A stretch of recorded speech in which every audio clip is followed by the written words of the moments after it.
version of reality.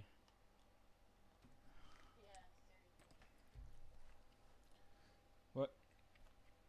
Thankfully, whenever we play Destiny, we are not in circa 2020.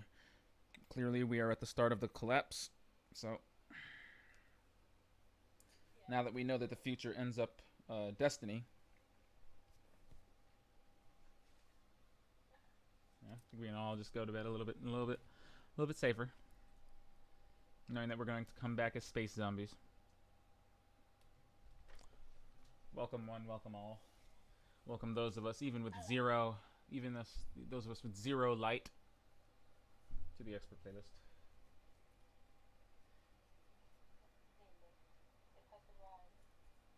Yes, it has. Why are you zero light? Did you just start a new game? Did you just... Are you starting a new character in the middle of this pandemic? You can't? Well, now you start at 750, but I mean, hey, way back when, you had no light. You had like... You were like level 1. Yeah, yeah.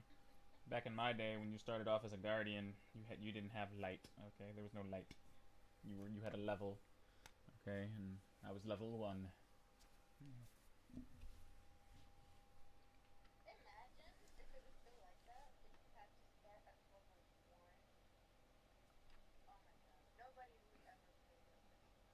What do you mean?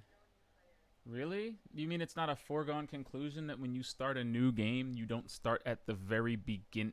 What? What? No one would play. What? Why?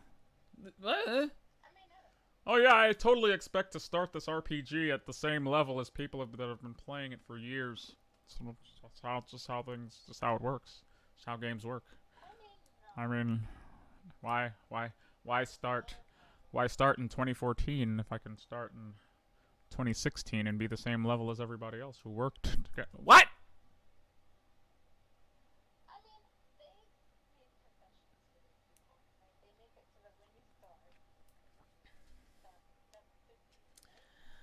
Yes, but that is I would argue that's a power rating. Yeah, no. I think having a nice weighted power average in the form of the power rating was a nice way to clearly define the skill curve of activities and of like in world activities and story content. Whereas before it was like, yeah, I mean, I can tell as because I was playing the first Destiny earlier. Wait, speaking of which, do you need to go to the tower while I'm doing this? You want to head to Earth and see what's up with that bunker? All right, let's do that.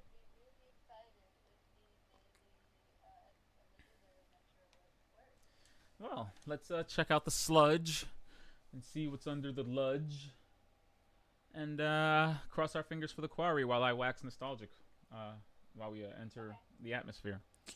So, yeah, so I was saying, that's why when you go back and you play Destiny 1, when you go back to play it, the levels still have level requirements on them, which I think is very cute.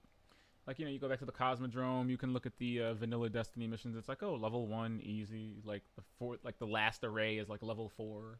But as you go up through the ranks, like, the Dreadnought was a level 28 mission, which sounds about right because that's the level that everybody was after House of Wolves, like around 28. That's when they started really leaning into light levels a lot. But you saw it was like clearly defined on the levels. It's like if you were level 1, this is the content you were playing, son. You wasn't jumping into no dreadnoughts at level 1. How about you learn what it means to be a guardian first, you noob? Damn noob. You go to the Black Garden. What you know about the darkness? You know what it says when you die in Destiny 1? It says the darkness has consumed you. Noob. I mean, you gotta squint. It's the fine print on this. It totally says noob. It totally says that. It says the darkness has consumed you, scrub. And, You just you know that if you would like to engage with the greater story of Destiny, you may have to get a little good first. Okay? You may have to get just a tad good. Okay? And no one objected to this. And this is not to say that, the level approach was wrong, but as I think Bungie realized as their aspirations grew and as the world grew that they would need a way to corral people and also, mitigate skill creep. But I don't think it would have warded people off to know that they're not the appropriate level to do things. I mean, that's the whole point of, aspirational content. Having something to chase. Knowing that, if I do this thing, there are more things around the corner. And even on a story level, I mean, if you bought Taken King, like, would you really want to engage with that content before the old content? I mean, I'd feel weird. Maybe I'm weird. I'd feel weird. Like, hey, let me jump into this with no context and get down.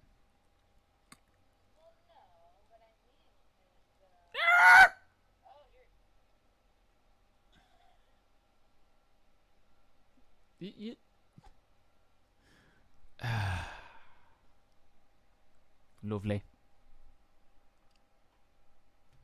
Having fun over there?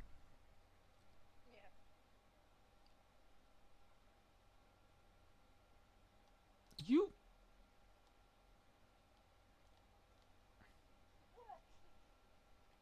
Crabs. Just, I'm surrounded by crabs. That's all.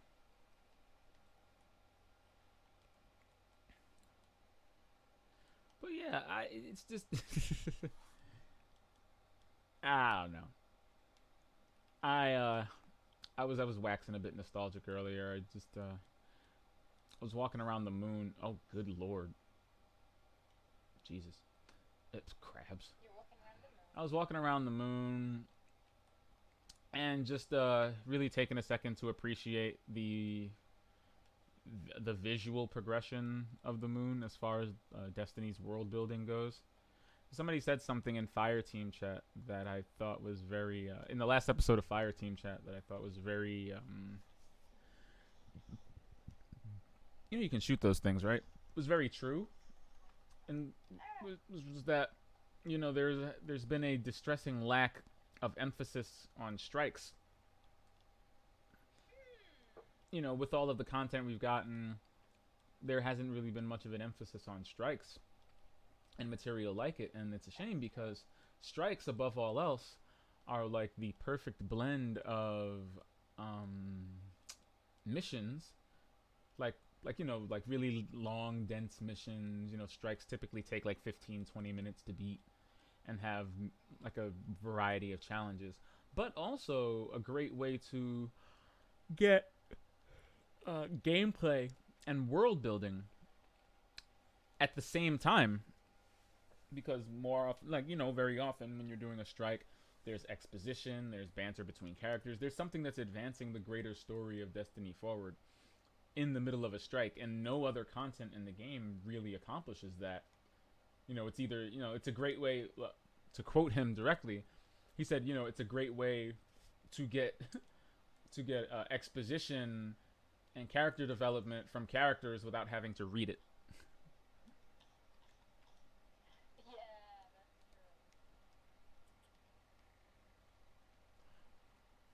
And I thought to myself, wow, that's actually kind of, there's a lot of truth to that, because yeah, for the most part, there really aren't any other opportunities for you to get. Okay, but seriously,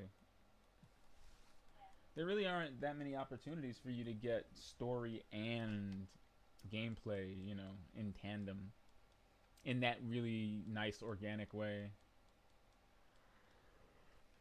I wonder personally why there hasn't been that kind of emphasis.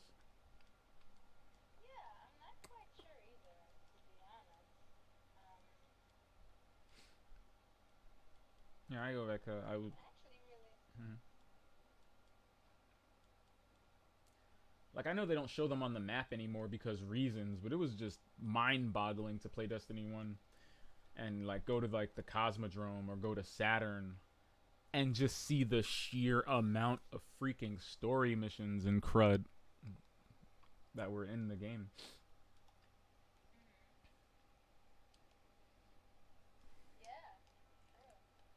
And it's not to say that this game hasn't had its share of story missions over the course of its 5 or so expansions, but the difference is that in Destiny 2, they do not keep the story missions on the map. They do not show the past. Like, you can't really see all of the missions you've done or replay them at your leisure. So those moments of the game when there were like really dense patches of story, or you know, it the emphasis isn't there on it. So it does fall largely to the strikes, which are like, replayable content that's pretty complex and nuanced and fun. To do a lot of that heavy lifting. But if we're not going to get them as often, like these expansions, if we're not going to get them as often, which would lead to new story missions, new strikes. Curse of Osiris came with 2 strikes that were repurposed story levels, and Warmind came with some strikes, with 2 strikes. That seems to be the trend. Forsaken came with, I think, 3 strikes. Shadowkeep came with 2 strikes, I believe.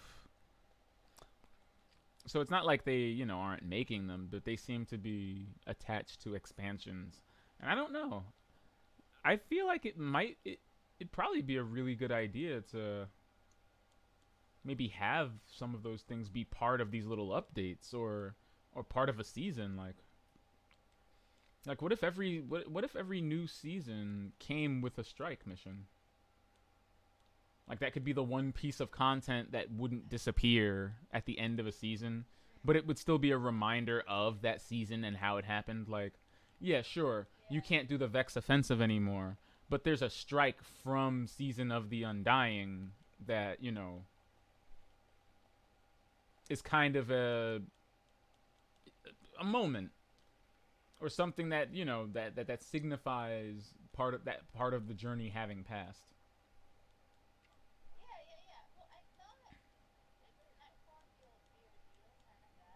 Nightfall the Ordeal are strike modifiers. I mean, basically, it's basically strike modifiers. Those are strikes that are in the game. They're just harder and have, very specific modifiers on them. But that's all it really is. I mean,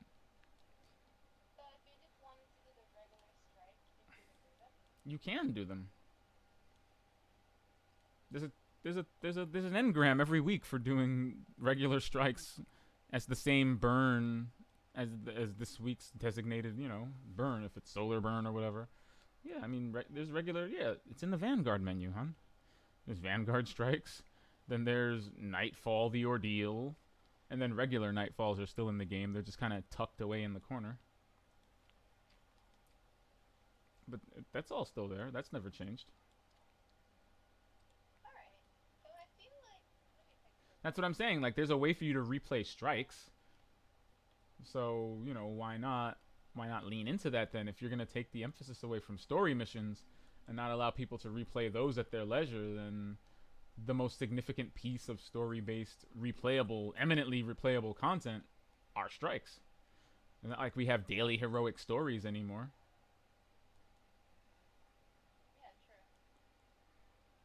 I remember daily heroic stories.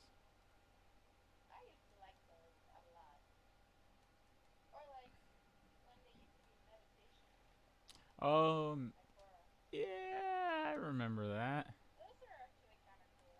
Oh wow, I almost forgot about meditations.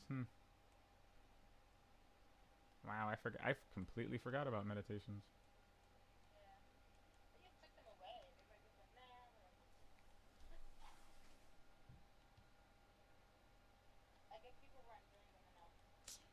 Man, it, if she had been a portal to all meditations, I don't know. I don't know. I don't know how to satisfy people sometimes. I'm pretty sure. I'm pretty sure that's part of the infinite conundrum that is game development.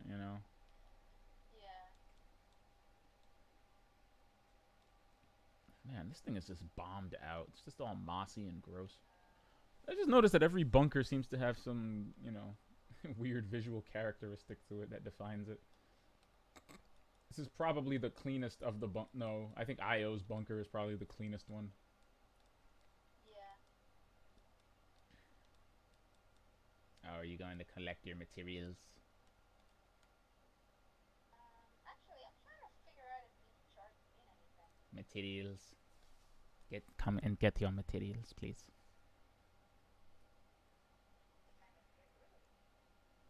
You've never gone to this chest? This is where the frames are scavenging your planetary materials. Oh, I didn't realize that's where it was. Yeah. Every day they have materials for you. But yeah, those charts over there, I don't know. I mean, it looks like some kind of crazy cipher. Is that a cat? There's a cat in here? There's a cat! It's gone. There was a cat over here. Up, Xbox record that. It was like right here. There was a cat like right here. It was like licking. It was like the cat on Last Week Tonight, like the newscaster. Oh. It was doing that. I believe I am with the majority in that I did not hear a word that man said. I don't know what he was talking about. Transfixed as I was. I was just like, man, that cat is really going for it. That's what I was saying. I was like, geez, man, he's really getting in there, getting all the crevices, all the nooks and the crannies. Okay. All right. It looks like, unfortunately, it's not the credit. No, what is it? It's Skydock IV. Skydock. Yes, Skydock is. I don't know what that means, but definitely not the credit. Wow. Well, have you done Skydock IV? I don't think so. Would you like to? Sure. All right. But yes, nostalgia baiting aside, yeah, I was just appreciating earlier the changes, the visual changes. I like world building like that, you know. But oh wow, grave robber and Vorpal weapon. Um, I don't know. What did you think? Because I mean, I feel like you had to try really hard to not know what that screenshot was. I shouldn't have had to say anything. I was kind of. I feel like the effort put into it kind of spoke for itself. You mean the pictures you sent me? Yes. Stop doing that. That booty. I'm just. What the heck are you even doing?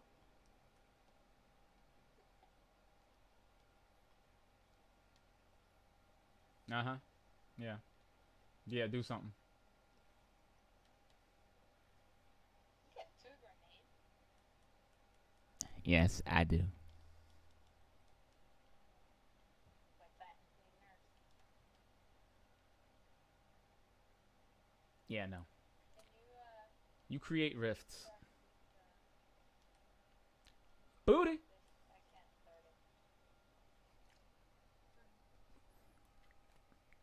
start it. But yes. What did you think about that there? I just while I was on hold, the mind wanders. So I was sitting there like, I really like that, you can look over because I was in the archer's line standing on top of that thing that used to be really hard to get on top of. I thought to myself, wow, I really like that you can look out and you can look over there past the Hellmouth and actually see one of the spires of the Scarlet Keep. And then you look over to the left, over towards what is that area called? I don't know, the something of bones, the cheek of bones or whatever. Yeah, yeah.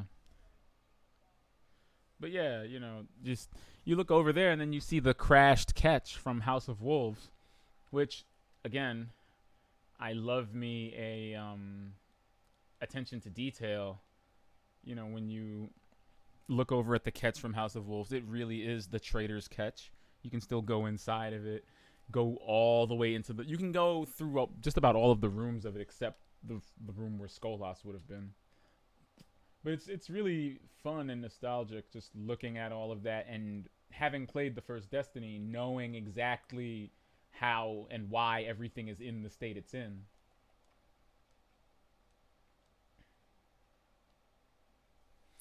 So I decided to kind of put it to more than just oh god, I'm getting killed by something. I decided to put it to more than just a visual test and actually see like just how much the land, like the land mass itself, has improved. Results were pretty dope actually. You ass. Get him.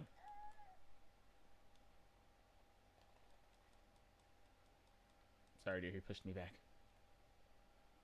I'm coming to avenge you.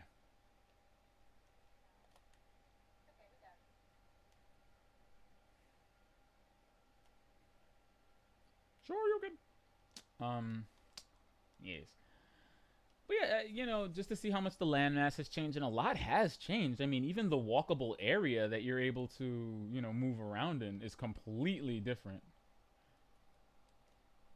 Like, there's more room around the Anchor of Light. There's more room underneath the research facility that you can walk around in. Of course, in the catch area, that's a little bit wider, and like the actual some of the geography of the moon has changed since the last time you were there, and I think that was pretty, you know, attention to detail that they didn't have to commit to, but nevertheless did. You got anti-barrier stuff, boo boo? Okay, so let me revive you. Feel free to throw down a rift. I'm gonna get a heavy frame over here. Arrgh. That is mad reckless. I don't even know why you did that. Why did you do that? You were safe. What? What light are you? Nope. Girl, you dead. You can't tank hits like that. You can't be tanking hits of that magnitude. I appreciate your bravery. That's a tall order. These guys are like level 1000 something.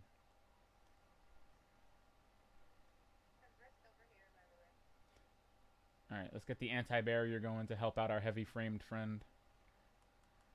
Thank you for the rifts. Woo! Alright, alright. Not too bad. We got 5 seconds before I can summon another one.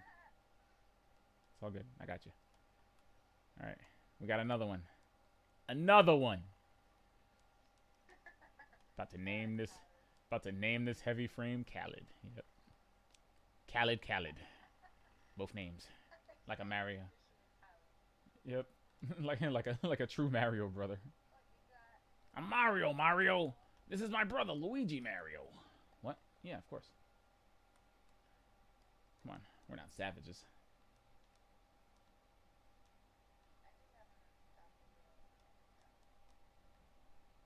Girl, get your cheeks here. Alright, let me summon another one. Yeah, I'll summon another one.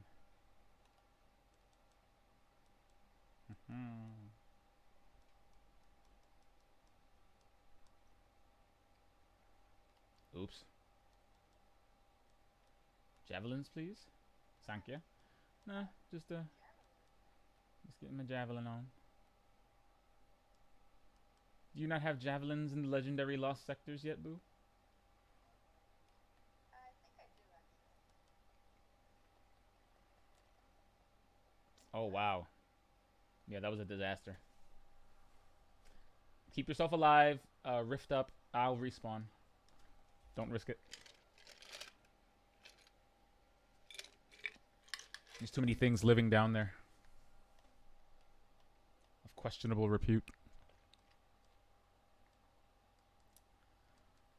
But yeah, I don't know. How did you feel about that screenshot? It was, to me, it was surprising just how similar and just how different everything looked. Like there was clearly progression and stuff went down on the moon. Good lord, man. But you know.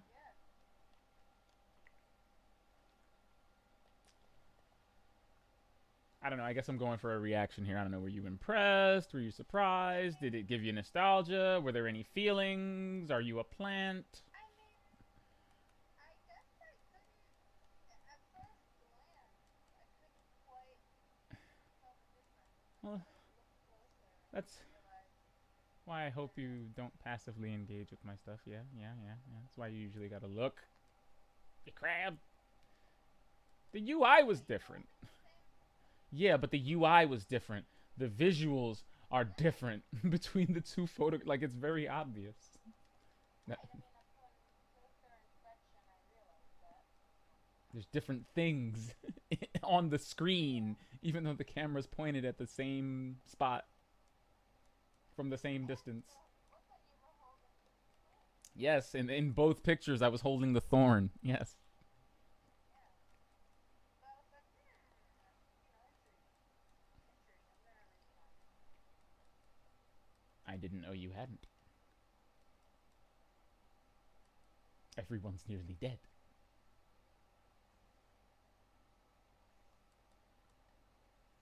Get him.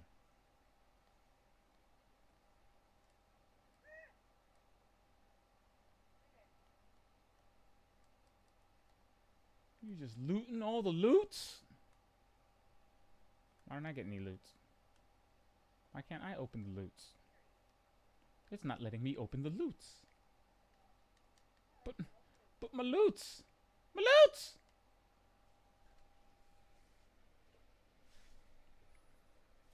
Well, fine. Sexism. No, it just didn't let me open the loots. Why did you get to open the loots?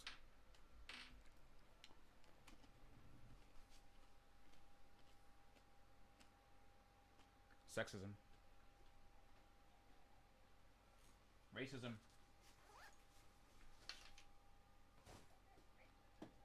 It's because I'm an exo. Yep.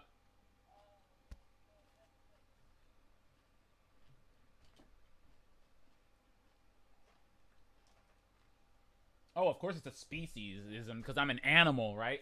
Ah! Racism!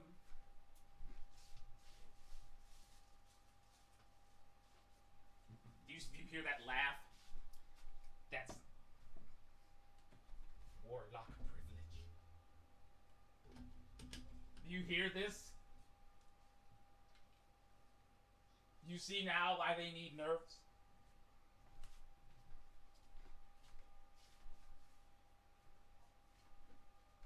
You need all of the nerfs.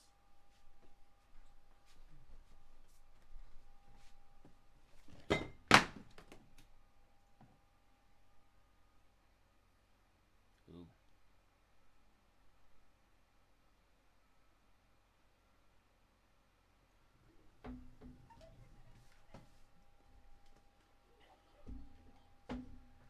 Well, to those of us out there who are lucky enough to be Russian Guardians, you know, they have been able to decipher some of the things he says. A lot of it is just very jumbled, very distorted and garbled. I don't know. I mean, Clovis Bray didn't strike me as a person who was Russian, so I don't know why he programmed his wartime AI.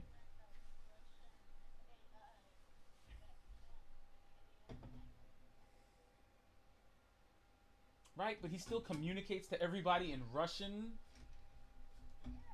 Like he doesn't have like a filter, he doesn't have like a setting. Like even Buzz Lightyear had a Spanish like failsafe.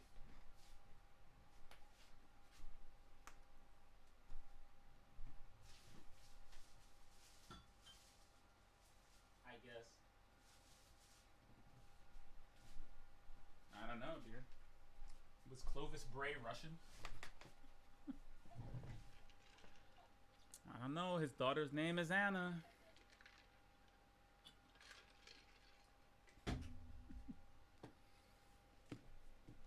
What? Anna's a Russian name. Okay, hi. Anna's a Russian name. Like, okay, that's right. Just hit me with the Aladdin humor.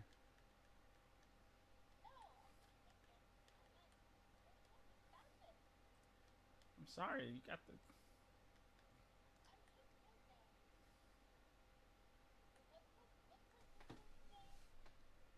Elsie. Yeah. I don't know.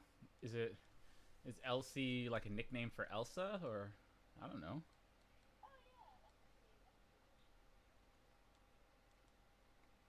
I've never heard Elsie, but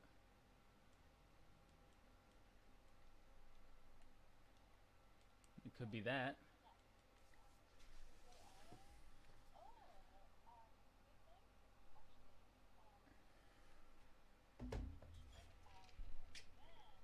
Okay. Mm. Okay, so wait, let's check. Okay, so. Okay. Let me think about this. All right, so I'll check the rig. Depending on what's going on the rig, we can see whether or not we have time to go to IO and cheese off some. Yeah. So all right. So I think we have some time to go to IO. Right now, the public event is at Siren's Watch, so yeah, they're chilling. When the public event is on the rig, that that is when we need to carpe. Yes. Mm-hmm.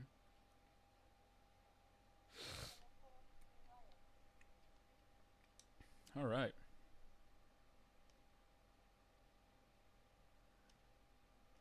To the rupture.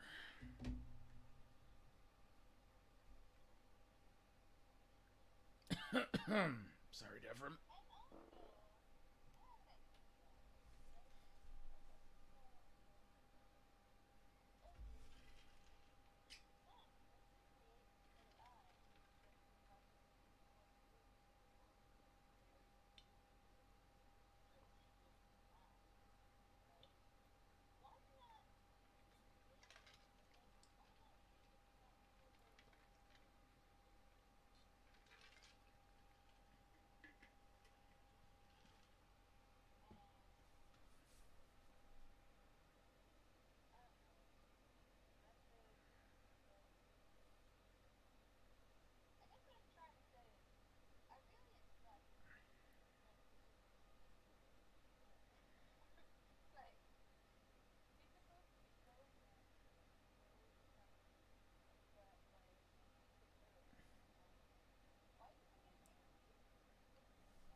You think so?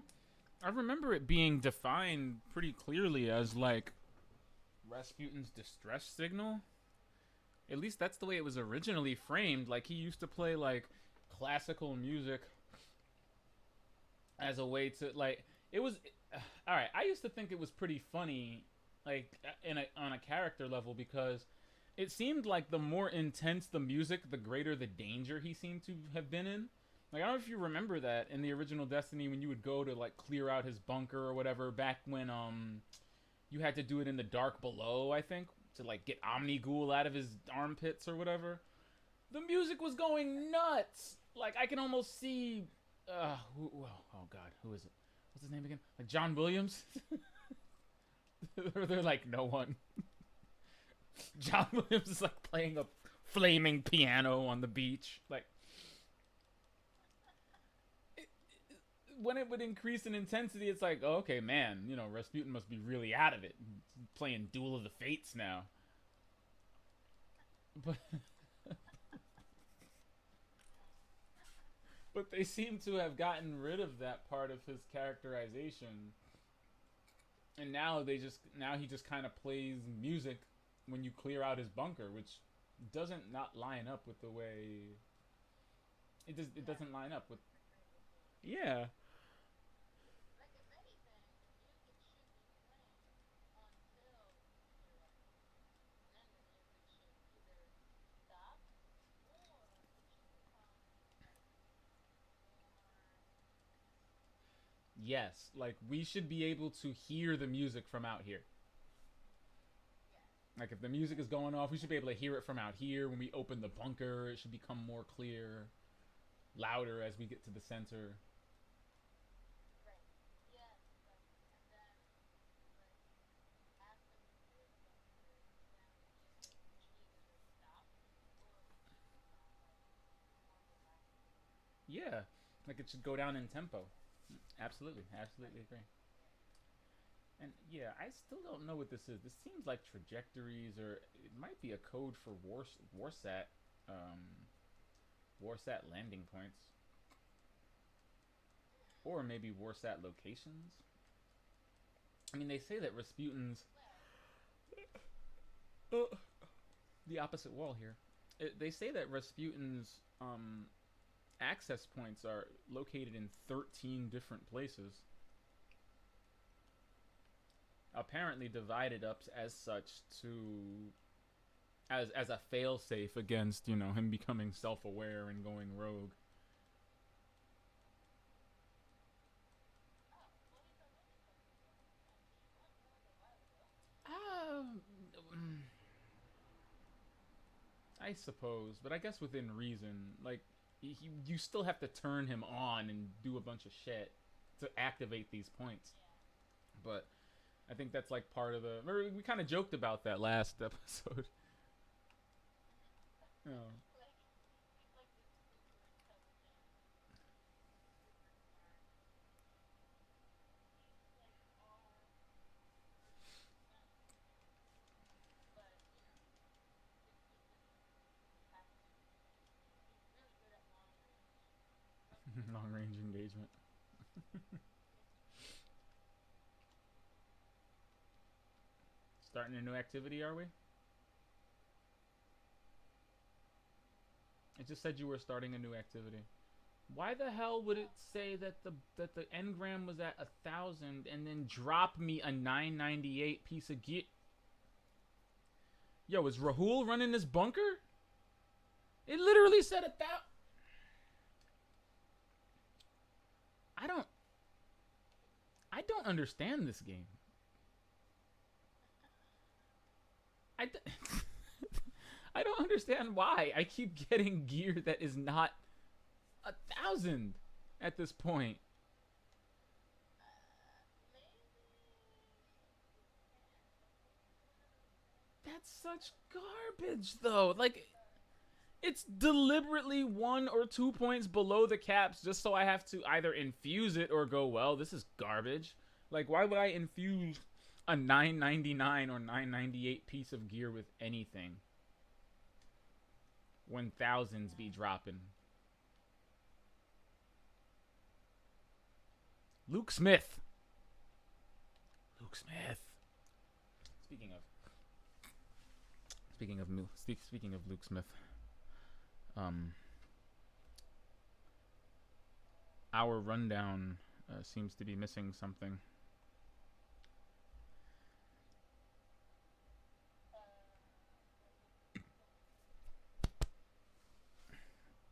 do you mean? I believe there's supposed to be a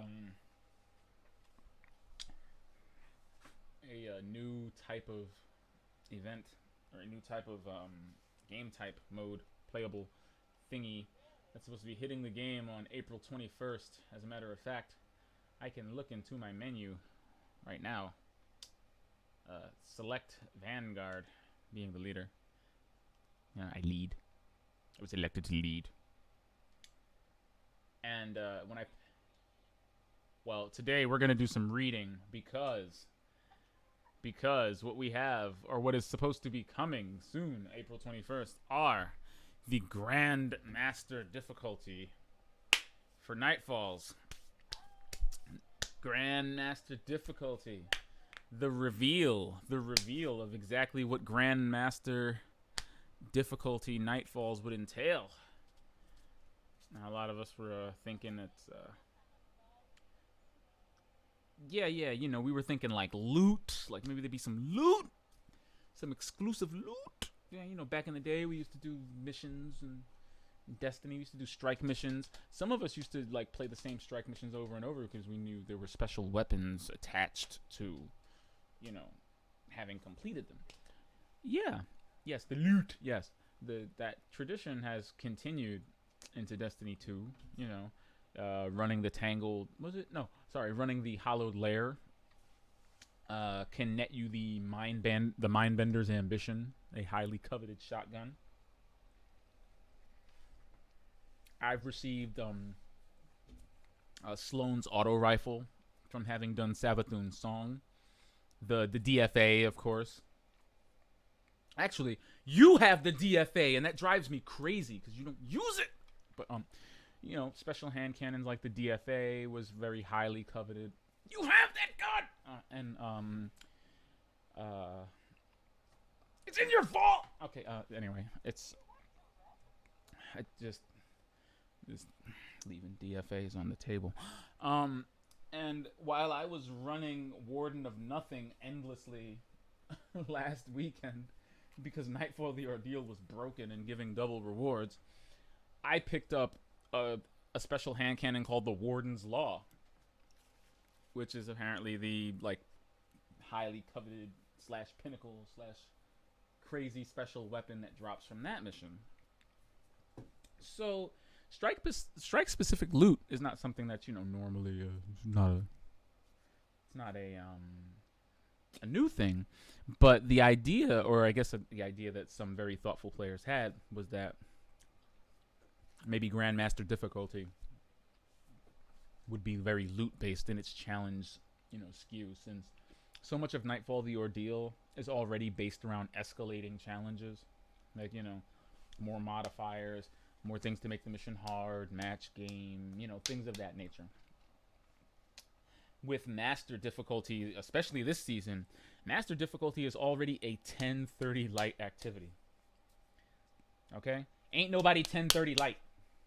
Nobody. None of us are 1030 light. So you expect Master difficulty is already alright, good. We've increased the difficulty. People thought that Grandmaster would probably be something maybe a little bit different. I think everybody, at least once, at some point, was quoted in saying, I just hope it's not Nightfall with even more harder, with even harder things piled on it, and an even better chance at getting shards, because why would I do that? Just play it on Master. Just play it on a lower difficulty and stress myself out less. But lo and behold, it was announcement time. It was TWAB time. Is that what they're calling it? They're calling it the TWAB? Is that what they call it? That sounds so terrible. Sounds like a euphemism for something else. I'm just saying, I don't know why they call it the TWAB. Why are y'all saying it like that? Don't do that. It really does. But yes, in the TWAB, people found out exactly what the Nightfall, what the Grandmaster Nightfalls would be. And, well, as you said very succinctly, people got salty. People were not pleased with this news. Yeah. People were not exactly excited to hear that it was the Nightfall, but with even more honking modifiers on it. And with no new loot. No new loot to speak of. Just more shards. The ability to, Oh, you get a title. You get a title and a triumph for it. For doing them. You get triumphs for doing them. Yeah. Sure. But what I was going to say on top of that, it is a 1060 light activity. 1060. Wow. Jessica, you have to be at minimum 1025 light to even play it.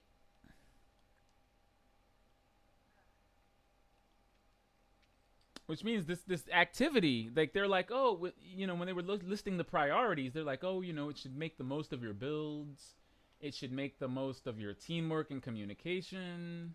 You're gonna get your rewards for even completing it. Nothing like arbitrary like time or anything is a factor. Just completing it is enough. And then came the last caveat, and this is the one that got, I think, the community, parts of the community especially, kind of annoyed. They said it should be watchable. Watchable. Like, it should be entertaining to watch. Like, to watch people do it. It should be entertaining to watch people do it. Like, it's built to be watchable.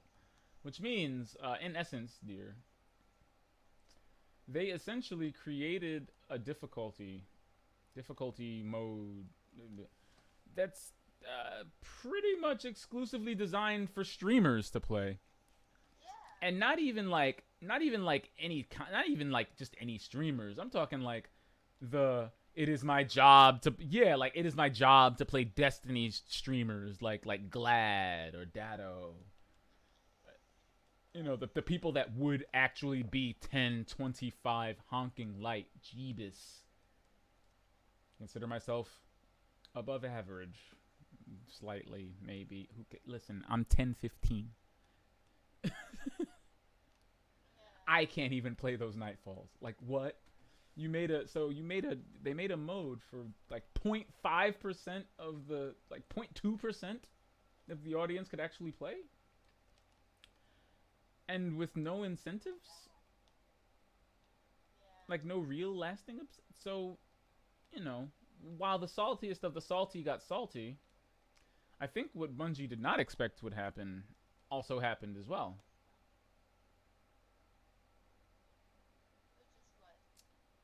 Well, remember how I said, streamers like Vlad and Datto would really be the only ones that could appreciate this kind of content?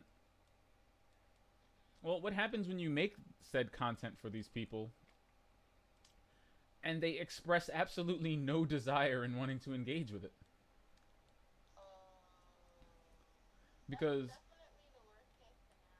I feel like the reaction to what the Grandmaster Nightfalls was ultimately going to be didn't sit well with anyone across the board, really. I think everybody kind of had the same reaction to it, like, what?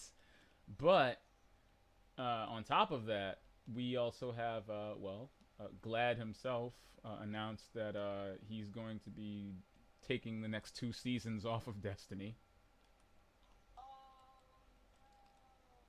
Not exactly, he wanted to wait for the Grandmaster announcement to see exactly what it would be, and now that he knows what it'll be, he's like, yeah, I don't think I want to do that. Don't see too much going on here. I think the way things are going, it doesn't seem like there's going to be a lot to do here. So I think we're going to be taking a bit of a break. And he did it with resignation. It wasn't like salty or, because I mean, he is like the top Destiny streamer. Like, when there's worlds first going down, he's there. Quarters of time, people staying up all night, he's there. He's that guy.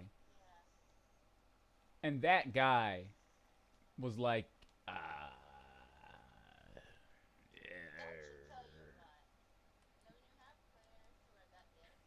mm-hmm.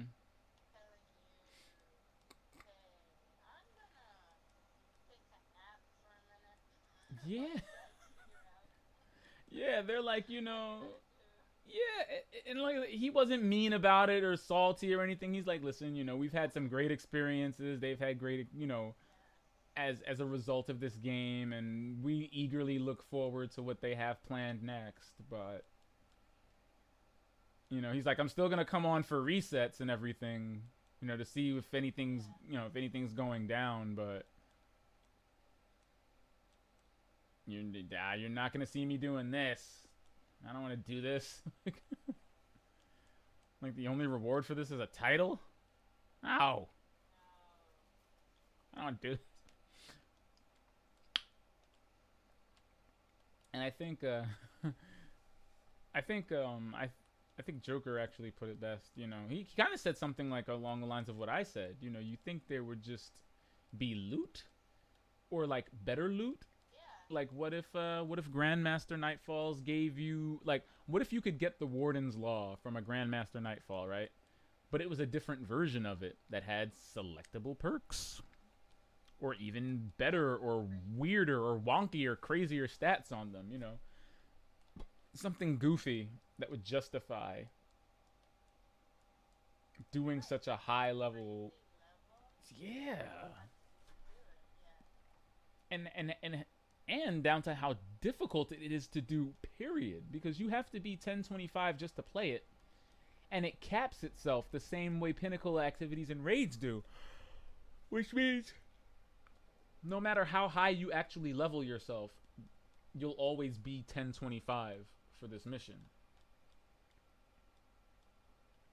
So you can't even power level your way through. Yeah, so you can't even like level your way through the challenge and flatten it for yourself. Like it's just going to be a difficult activity. It's like you create something like that. You'd want to put some grizzle on it, but the grizzle was not there, and it's very unfortunate because that mode is a week out. And if I mean I don't know, I appreciate their candor, but I feel like in the position that you are in right now, if you were gonna make content for anyone, I'm not sure the 0.5% of the player base was the right move. And despite this, that 0.5% are like, the fuck? Yeah. Yeah, no. No. No. No, Luke Smith. I don't want to. And to quote Say No to Rage, I absolutely agree with him in the fact that it just seems like a big pile of modifiers. And not Yeah. like negative modifiers at that. I'm gonna check the Titan, see what's going down. Okay. All right, nothing's going down on Titan right now, so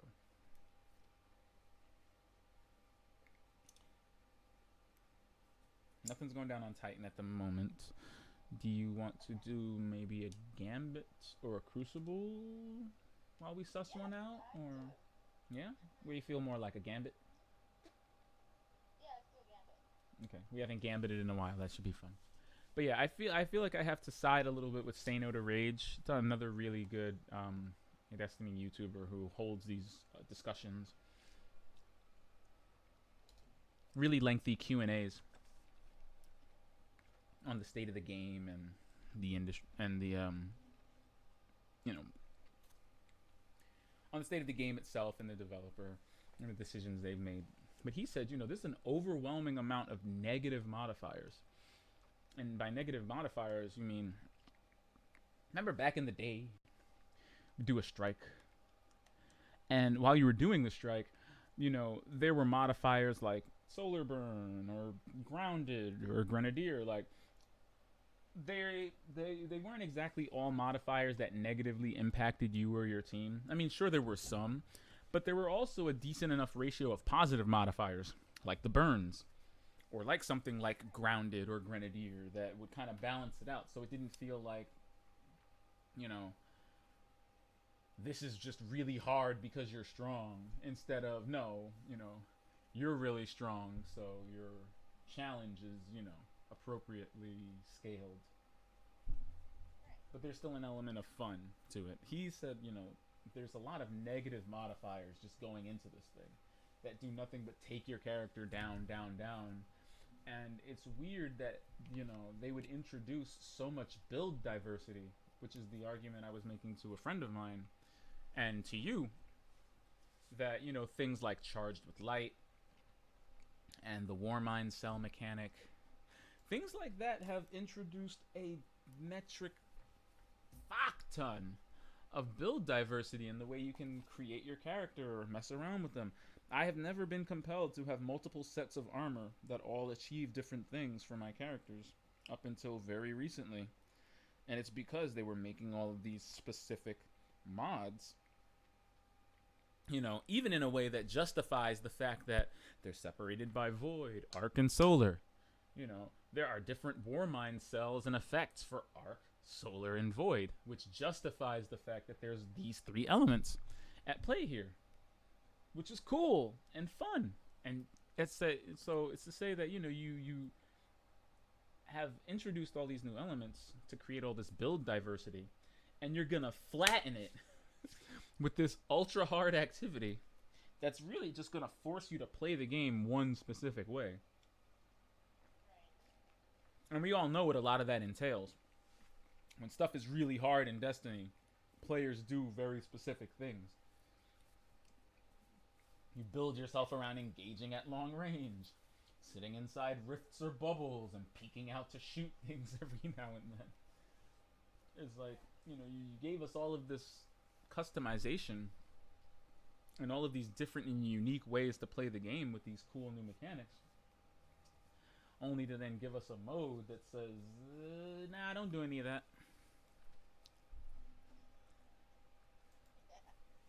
Nah. Just tank, hang back, pot shots. That's the ticket.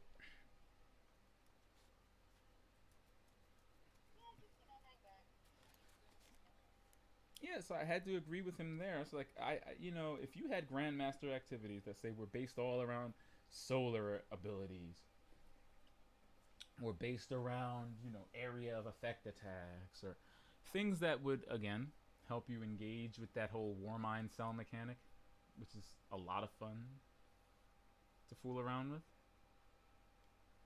Love it. Still one of the best things I think to happen to the game. Dear, seriously. One of the last mods you get is called Grasp of the Warmind. It is a void Warmind cell mod. Do you know what it lets you do? It lets you pick up Warmind cells and throw them.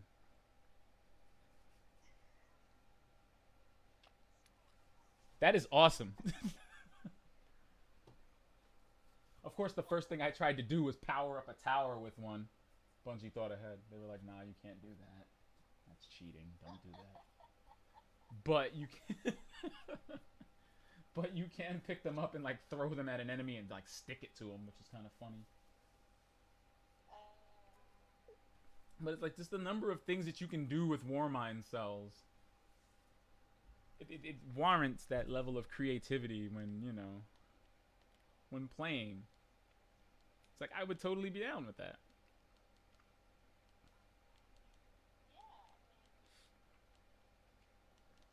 But, you know, I don't like a lot of things, you know, like a lot of things this season it seems it's not even so much that it seems that it's something that they didn't add in because of neglect, or it just seems like something that was done thoughtlessly. Yeah, it just like a lot of yeah, you're right. Like a lot of things, it feels like they just want to keep us busy. Yeah. Yeah. Not But it's like you created so many cool things, and you only have to like you don't even have to work that hard in order to make them integral, in order to make them interesting, in order to make them compelling, in order to make the audience engage with it. You don't even have to work that hard, I don't think. Like you already made the mechanic. I'm pretty sure making the Warmind cell mechanic was not easy. At least in terms of balancing or thinking out how these mechanics were going to work. Like they did all of that hard work. So it's like, why not make us engage with it after creating it?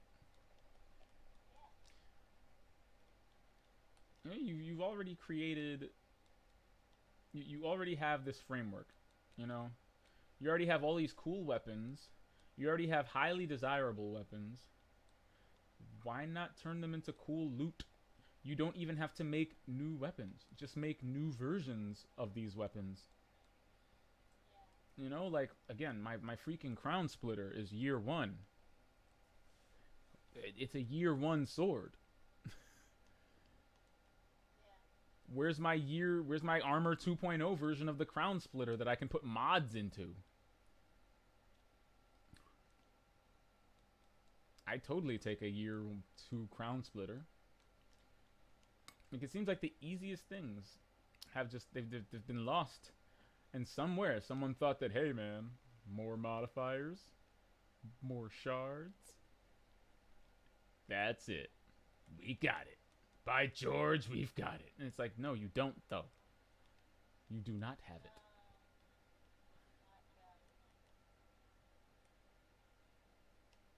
Like, this is not. Oh, I see him. He's in the middle.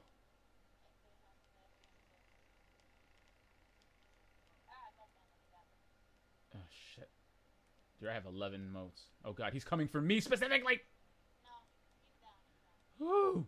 I'm glad. I'm glad, and I want to take credit for that because I feel like he was completely distracted by me. He saw the 11 motes and he was like, "I'm coming for you," and that guy blindsided him. I'm very happy about that. That's the proper. That's teamwork right there.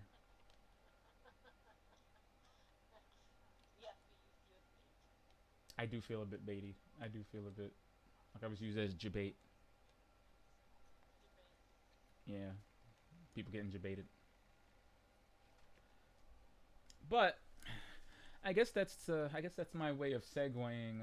Really, I guess that's my way of segueing into the most prescient item on the rundown, which is apparently some leaked info for a for a probable Destiny expansion titled Collapse, which would explain. It seems like it would. Mm. Mm.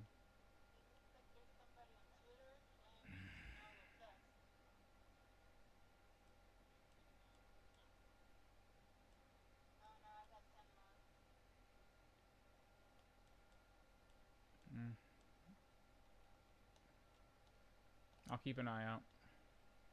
He's in the middle. Get out of the middle. Get out of the middle. Oh, okay. Okay, what was it? Oh, I was saying, yeah. So it seems like it would go a good way to explain why.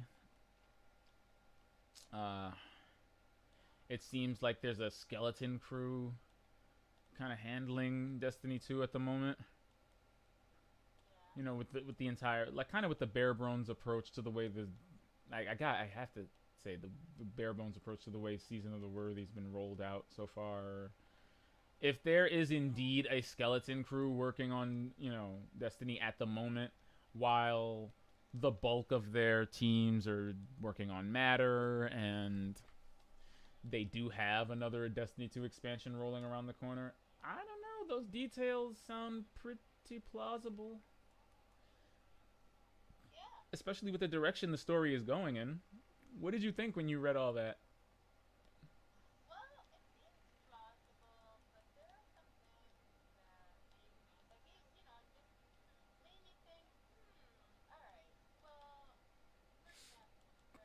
Mm-hmm.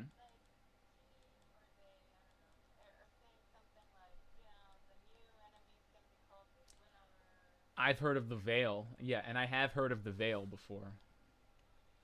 The Veil have been mentioned a good while. The ending? That's the one that talks to you? The one that says, "We are not your enemy, but we are."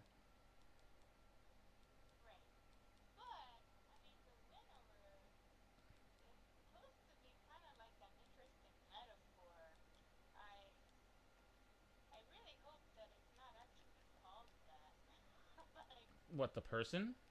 Or the thing?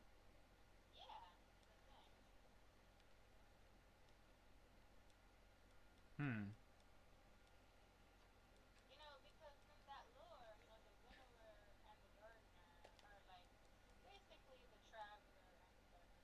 Mm-hmm.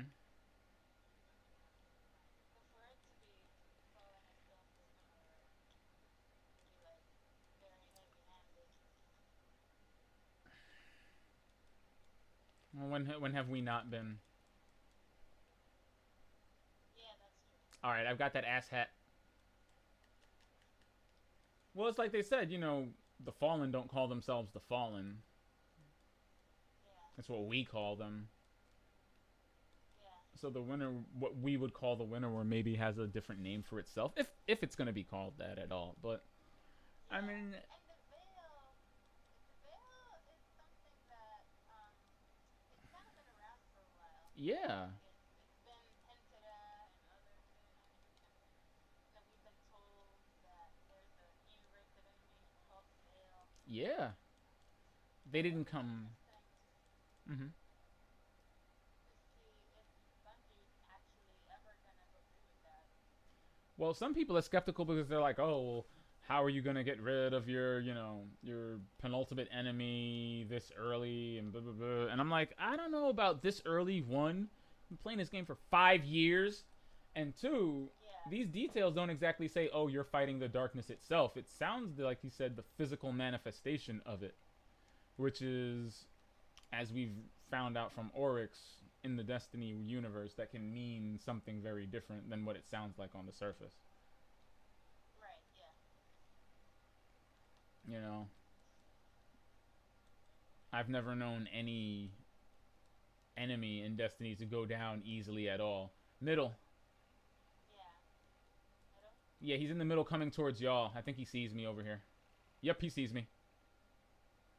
Shit. Shit. Yeah, he killed me with splash damage from a rocket.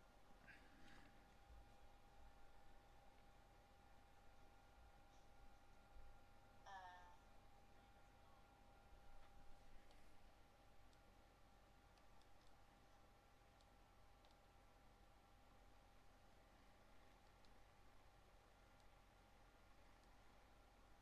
yeah. So I'm pretty interested if anything happens that is accurate.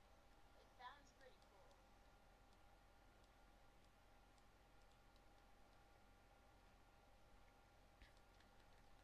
Do you feel like we're narratively ready to fight the darkness, or do you think that's like a bit of a stretch, all things considered? I don't think it's a stretch. I think we've been preparing for this moment for a while.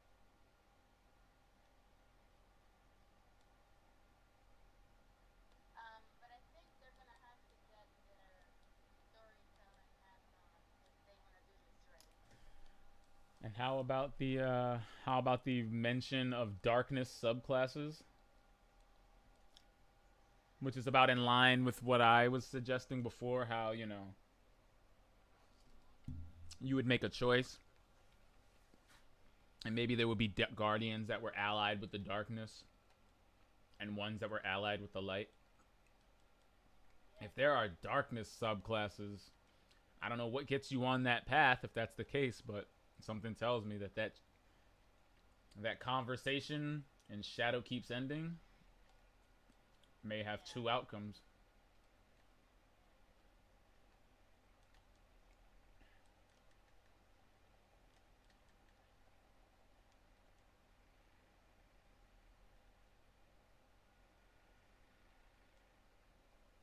They got me.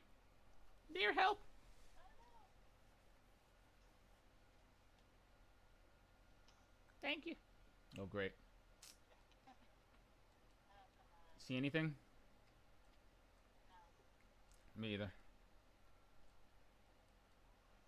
He's not near our primevals. Oh shit! I think I just saw him. Okay, maybe I didn't.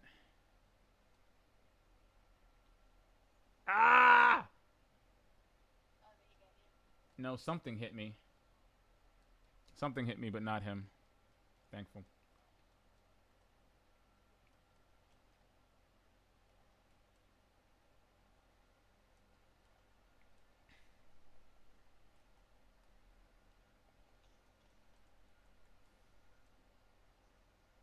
Shite. I'm out of special ammo. Sorry, folks. War mine cell. Ooh. Yeah, I've been taking these weapons into every mode now. Because that's the best thing about them. Like Paul Tassi said, okay? They may not be, pound for pound the best weapons, but that's balanced out. That's balanced out by the fact that they can produce war mine cells. Yeah.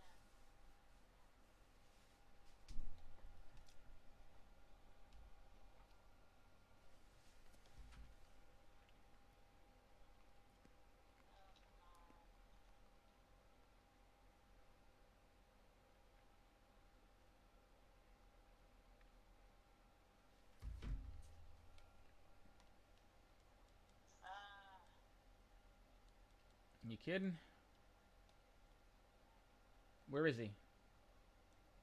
He's in the middle. Crud. So do we have time to invade? We have to have a portal first.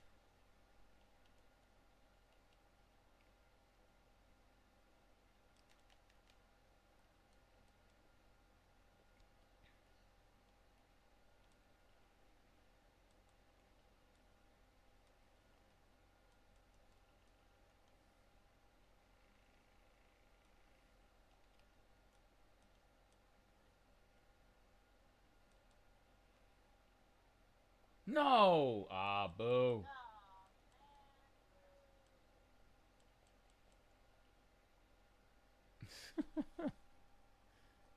Oh, they blew me up.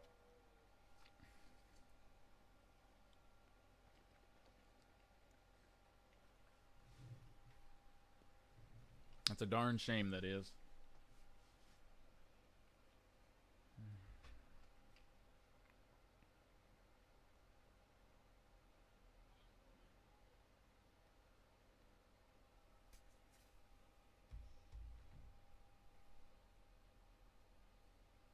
Alright, it's alright, it's alright. Yes, where were we? Where were we? Darkness Guardian or Darkness Health Guard. So yeah, that can definitely be a thing. You know, it's just like you said, some serious narrative, heavy lifting has got to be done.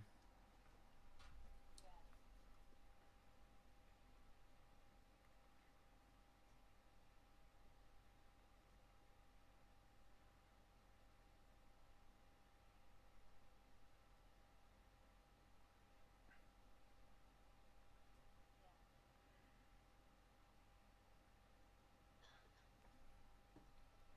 What gets you through that much? Like, you're lucky to have get through like Darkness so far. That yeah.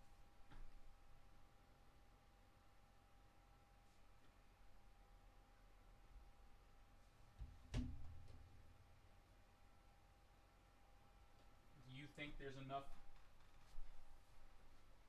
fertile narrative ground to set that up before the fall?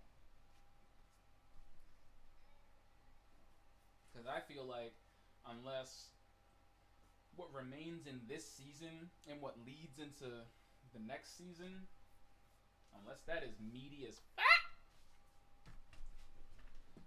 I'm talking meat on the bones every week. I'm talking DLC neck bones. DLC. Just straight up DLC turkey neck bones coming down the pipeline. Yep. Just narrative neck bones. No sinew. White meat.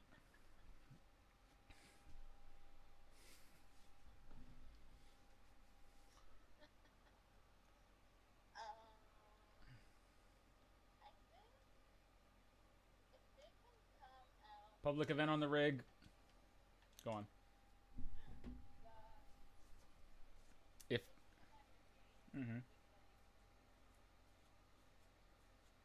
like real like okay, here's what's happening. You know what? More akin to what we had in Astronomers, where there was some kind of narrative,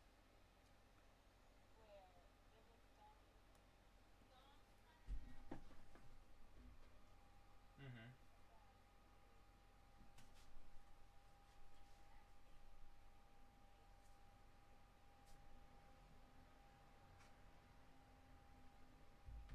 maybe that makes Agreed. more like dreaming that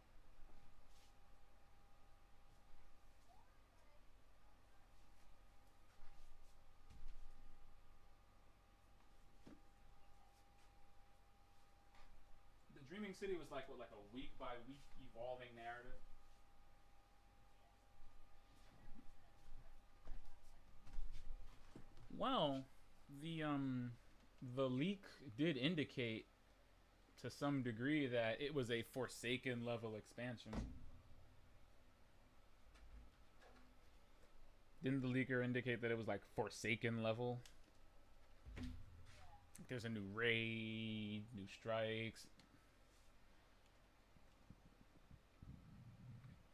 Oh, oh dear, look.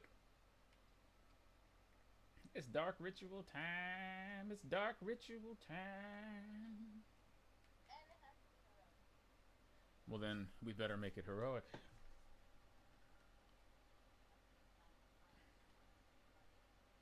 Oh, there's somebody else. All right, I was about to say, I know we're not doing this alone.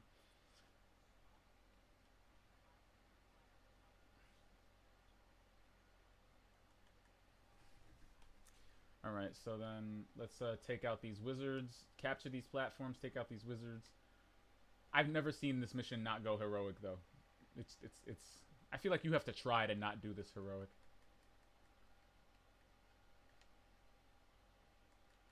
Yeah.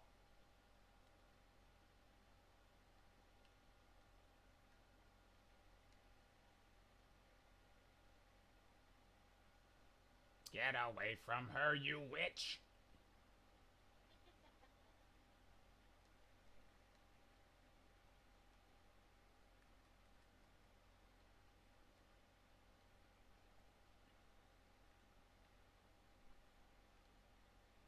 Got the other one over there? Okay, good. He's got the other one.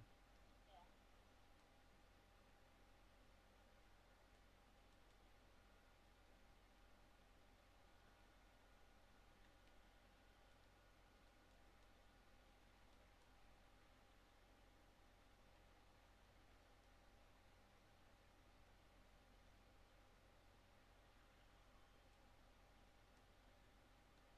Rabs? There. Being a cursed troll must be a hard enough life. It's like Yeah, right. it's like you live to be excluded. What? What? No.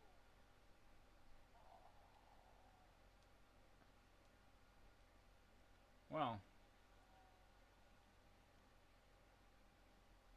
that's an unprecedented level of fuck. Wow, that's new. I guess it's the first time for everything.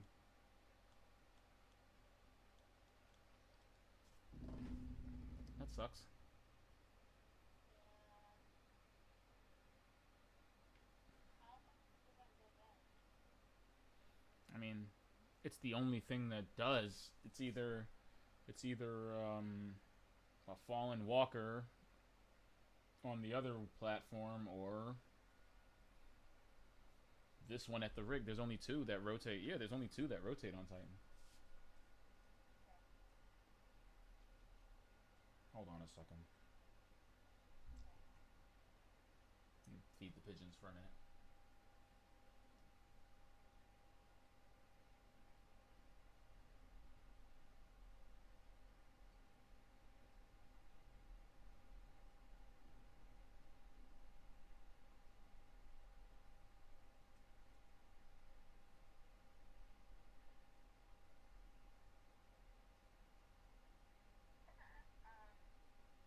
So yeah, that's pretty cool. I'm pretty excited about this. As much as Mike's pretty excited, but of course Rams is, you know.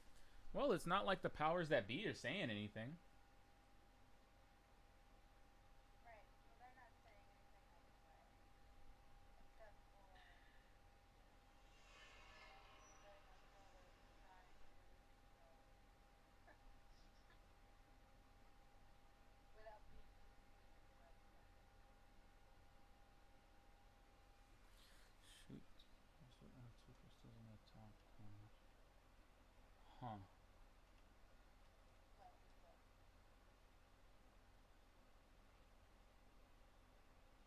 Nothing. Just looking at how to trigger the public event.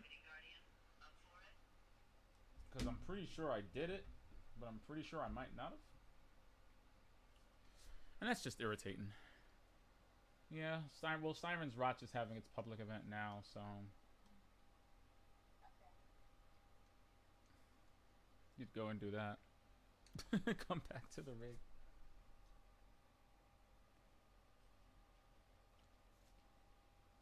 Okay, or not. Oh yeah, let's do it. Where should we fast travel? The only other place that has a public event. Okay. Siren's Watch? Siren Prom? Yes. I'm sure.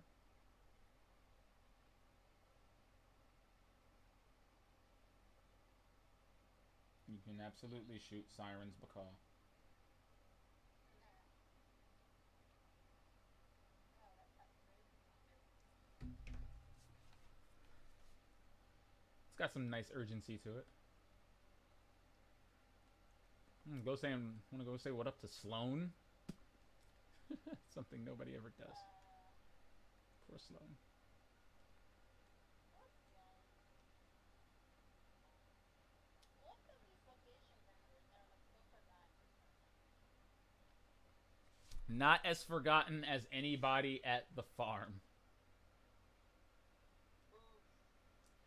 Not as forgotten as the poor souls inhabiting the farm. Even Hawthorne left the farm like, yep. This place is, Why should we be here? just like, if I still want to be relevant, I'm gonna have to go to the tower. Poor Tyra Karn. Sarah Karn. I forgot why. Like there was a quest I was doing that said I should go talk to Sarah Karn, and I legit had to think about that for a second. I was like, who is Sarah Oh Karn? no!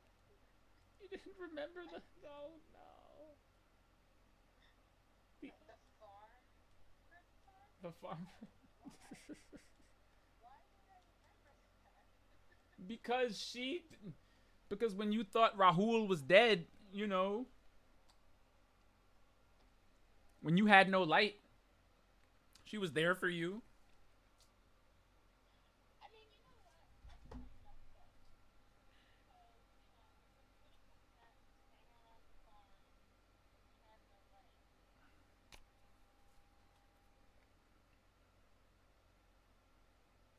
Mm-hmm.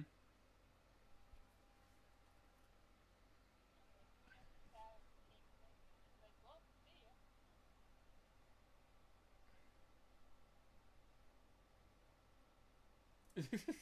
I go back there every now and then. You know, some part of me really still wants to. I really want to do 0 hour. Oh, yeah, me too. Like, dear, there's a whole lot of stuff you got to do before you even. Woman, there's a bunch of stuff you have to do before you even remotely get to do 0 hour, boo.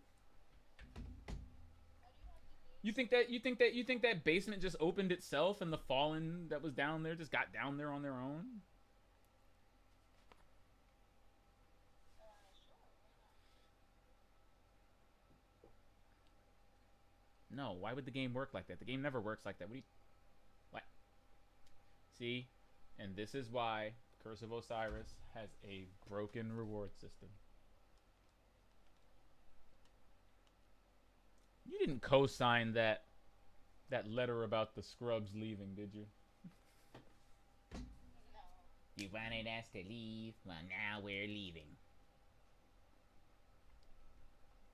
Well, look, maybe would I ever consider myself a friend? Like, I don't do everything as a friend, but I think I'm persistent enough, to start up my own.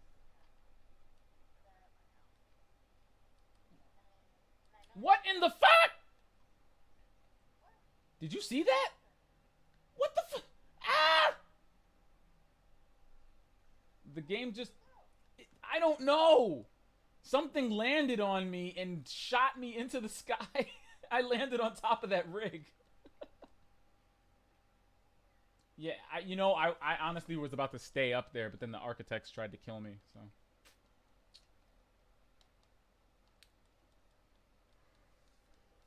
Um, um, you, dear, have been playing this for quite some time. However, you may be Dunner Krugering affecting a little bit. Dunner Kruger's? What's that? You, You watch any of Jover's videos? You talk about the Dunning-Kruger effect. You know, when you place yourself at a higher level of accomplishment or perception,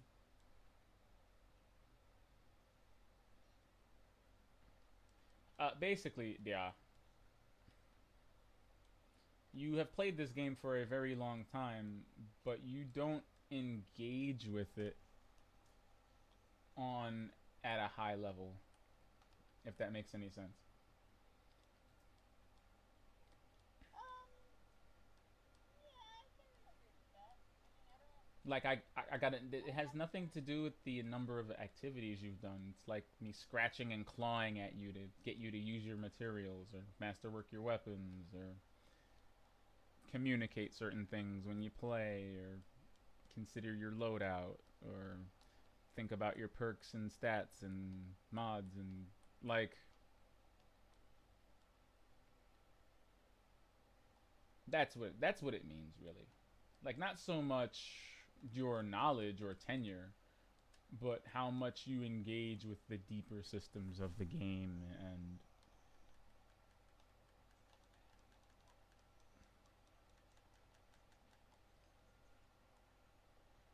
or what the fack? Ugh. Oh well.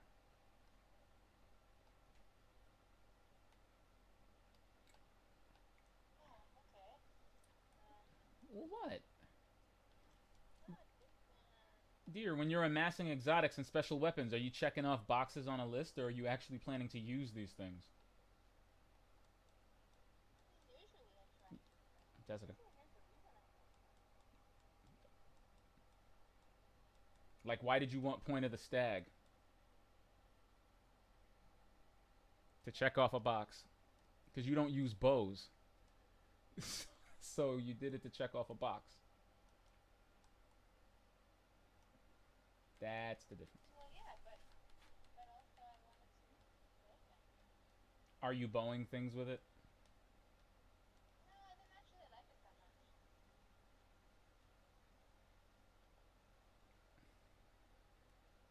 Well, why didn't you like it? It almost exactly like the chainsaw.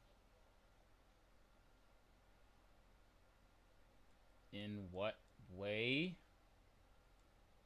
See, Well, here's statements one like for that. example. See, statements like that. What? What is the other one? There's one that you have that I don't have. Is it Trinity Gold? Uh, it, okay.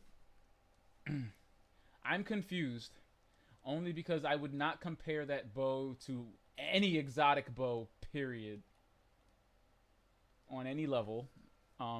But are you talking about Le Monarch? Because that's a hole you're digging there. No, I'm talking. Yeah, I'm talking about Trinity Gold. You're talking about the I exotic don't. bow that shoots 3 arrows and chains arc damage between enemies. That same Trinity Ghoul. Yeah, How does a I'm not making this case. how does a bow with Archer's Tempo and Vorpal weapon on it remind you of an exotic bow that shoots 3 arrows and can chain arc damage between enemies? Well, again, maybe I wasn't using it correctly, but when I used it, it was like it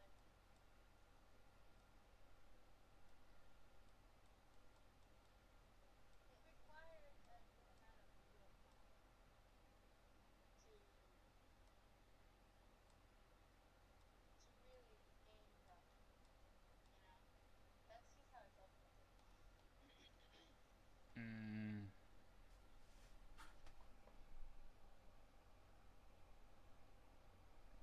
well, And dear, I felt that way about Point of the Stag. But you use far more bows than I do. it's not the number of bows that I'm using, Jessica. It's what you're looking for out of the bow that seems to not be in line, and that's that's one thing that Joker said. You know that people usually keep themselves at their skill level by saying, "Oh well, you know, I haven't done as much as you, or I haven't played as much as you," when really, or I haven't used as many bows as you. When really, that's not really the gap that's preventing you from being where I am. It's your perception of the rules and how they apply to you and how they work. You can play, case in point, for 5 years and not know anything about the perks system or the stats or the way they lead into each other. You can play it for 5 years, so it's not really the duration of time that's affecting your perception. It's what you're taking into consideration when you're looking at this game. So if you say to me that the point of the stag reminds you of, and this is why I keep describing the Trinity Ghoul as an exotic bow that shoots 3 arrows and chains arc damage, because you're trying to describe this exotic weapon in terms of how long it takes to draw the bow, and that's probably the least important thing about what separates these two weapons, and why I describe Point of the Stag as a bow with Archer's Tempo and Vorpal weapon on it, because that's what really separates these two bows from being in any way alike. Like the utility of them and the stats on them and how they affect how you use them. Like the draw time, maybe, but I mean, if I look at the draw time of those two weapons right now and they both have the same draw time, then that is an erroneous stat, my boo, and not a consideration you should take. Um, Yar. well, okay. I I mean, wasn't, it was not that much confused as to how to talk about it. well, Maybe, that's again, maybe I'm using it the wrong way. well, no. There's no wrong way to. I mean, you aim it and you fire it at things. Again, it's not the bow. It's what you are taking into consideration, and when you're considering. Okay, see, when you're considering what weapon to use, would you probably agree that if you're only basing it on how fun it is to use, that's a pretty casual way of thinking? That's an oversimplification, yeah. But, I mean, when I think about how many options, I mean, there are plenty of options in here, right? That's why you narrow it down to the stats. Yeah. Well, I like to just narrow it down to, yeah, the stats, Well, how can a gun be fun to the use if its perks. stats aren't good and its perks aren't fun? How can the gun be fun to use if it doesn't have good stats or perks? Yeah, true.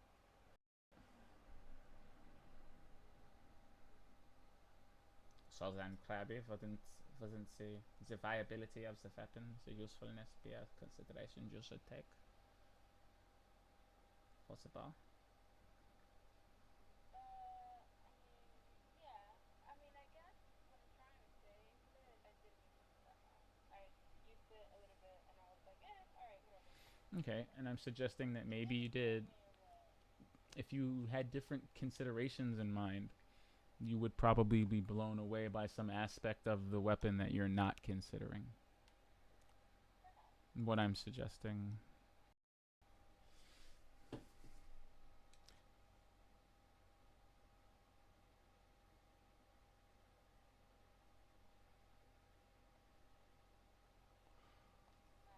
Alright. So, Yeah. that thing really shooting at me? So, I mean, I don't know. Uh, I think it's an okay. I think it's a pretty all right bow. The fact that it has Vorpal weapon makes it really useful for Crucible and things like the Ordeal. I don't think people understand what they when it says bosses and enemies with their bosses indicate anything that doesn't have a red life bar. So weapons with Vorpal weapon do that.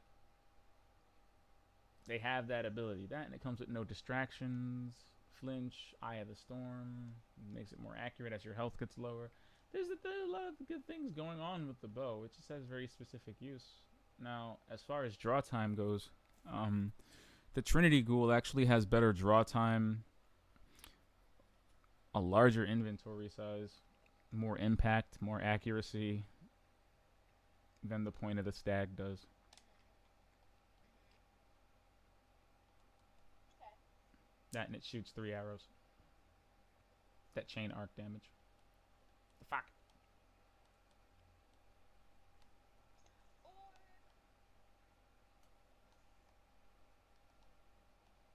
I just pulled it out of collections to goof around with it. See? but Yeah. is that the Trinity gun? Yeah. You know, depending on how you draw it, it shoots 3 arrows. Let's see. Do I still have monster arms? I probably do. But yeah, this thing has a much faster draw time than the point of the stag, and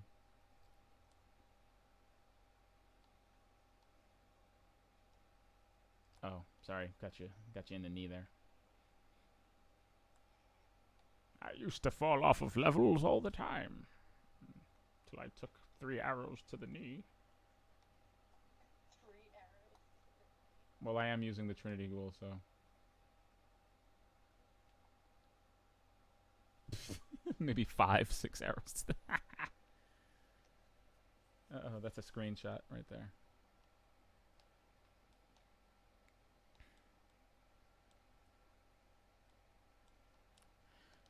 It's you know, it's not a bad thing, dear, but it's not entirely a bad thing. I mean, it's only a bad thing if you don't like it.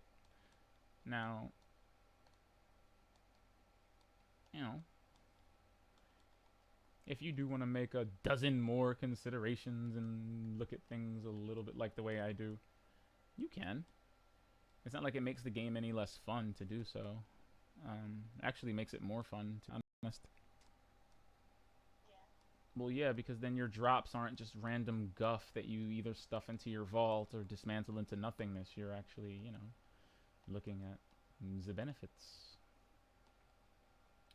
and whether or not it works for you in the way you like to play. Like, here, my Titan has all Seraph weapons that all have auto-loading holster. Wow. Somehow ended up that way, but I've got the shotgun has auto-loading holster. So does the machine gun. I got it that way, and so does the auto rifle. And I really like those rolls for that character. Because as a Titan, I'm always running around like a goofball anyway, so if I don't have to worry about reloading all the time. It's little things like that. Like, that's what people like Say No to Rage say when they mean like build diversity, you know. When you've got your weapons the way you want them, with the perks the perks you want on them, the way you want them. And you can just have fun and play the way you like to. Like, you know, I think for my Warlock, I like having things like with Dragonfly on it.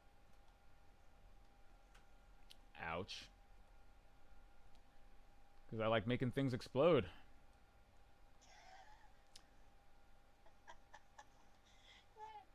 Arrow sticking out of your butt. You know what? Be ashamed of yourself.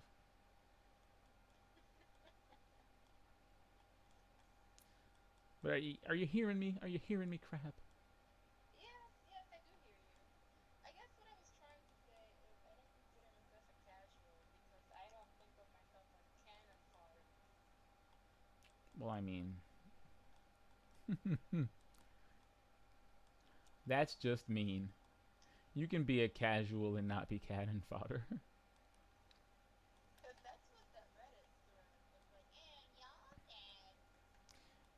Well, yeah, they're describing themselves as cannon fodder, but they're also lacking a high degree of self-awareness, which is the fact that they are just not skilled enough or perceptive enough to actually engage with this content on the level that they are supposed to. I.e., I feel like, dear, you have truly relegated yourself to a lifetime of being. You literally refer to yourself as the cannon fodder.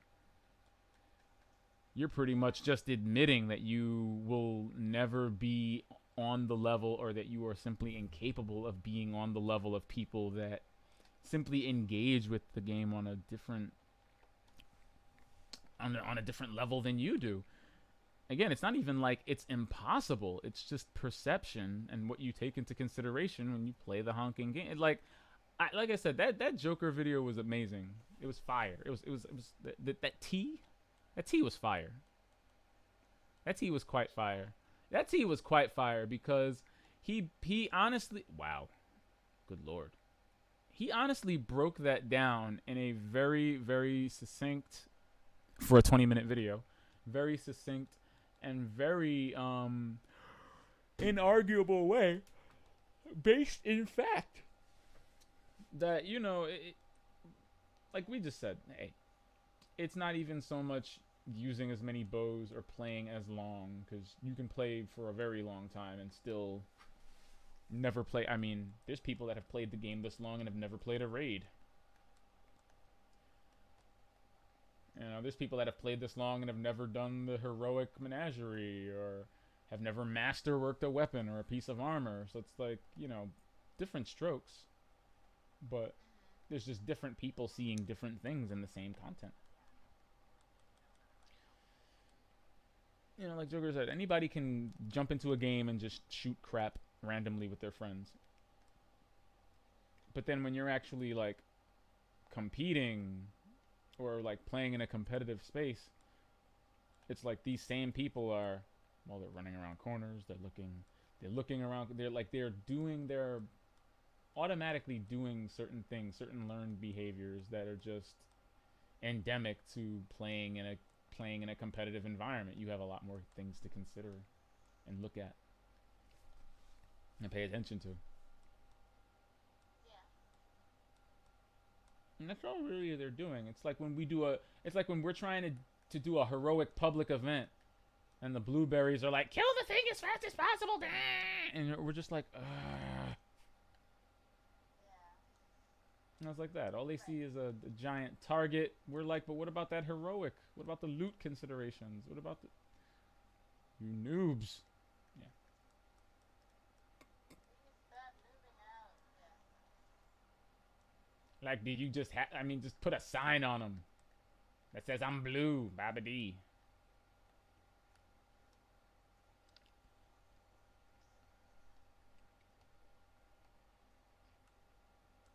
Blue, blue. I'll make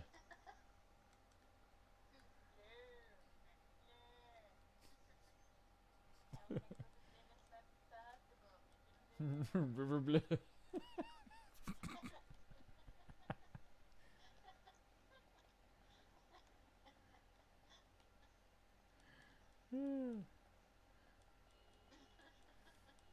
Just have the act man just narrate a Halo audiobook. I'd pay for that. Can we have the act man read like do an audiobook for the Fall of Reach? Oh my god. Can he be the voice of everybody? Yeah.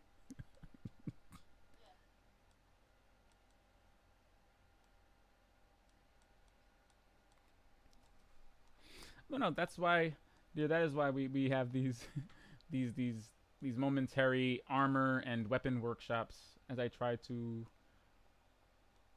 helpfully impart to you the meat behind the bones of Destiny. Yeah, like I can't wait until we get you another Seraph weapon. Warmind cells are really fun, and I think you'd have a lot of fun, seeing as you like to make things explode. You would probably really like Warmind cells. Yeah. I think you would. I think you would. Okay. Like the arc ones that you pick them up, you can pick them up for overshields or make concussive blasts, or turn them into like sitting nuclear bombs and just throw them at people. And they all get created by these goofy Rasputin weapons. Ooh. There you go. It starts in 5 minutes. Oh, nice. Alright, so let's head around in that general area and rally to the flag, just so we keep it in mind. Okay, so I'll remind you again when we do it. There's so when you're doing the public event, that giant hive gate? There's two crystals that appear up on the left and right hand sides of the gate. As long as we break through one of them and release the enemy inside, we'll trigger the heroic.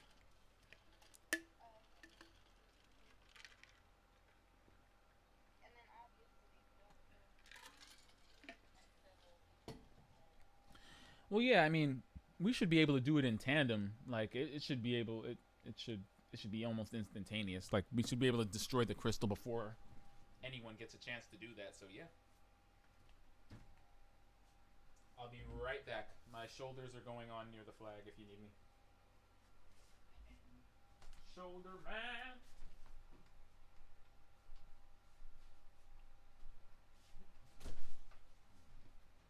Rango. Rango.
I don't think that's what helps.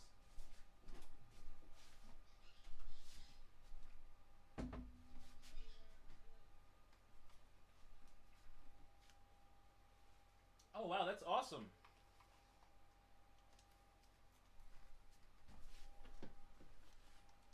I mean, because of course.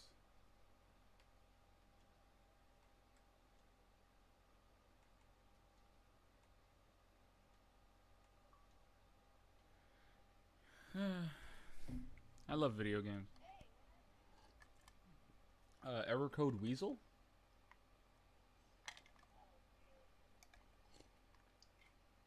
How we looking?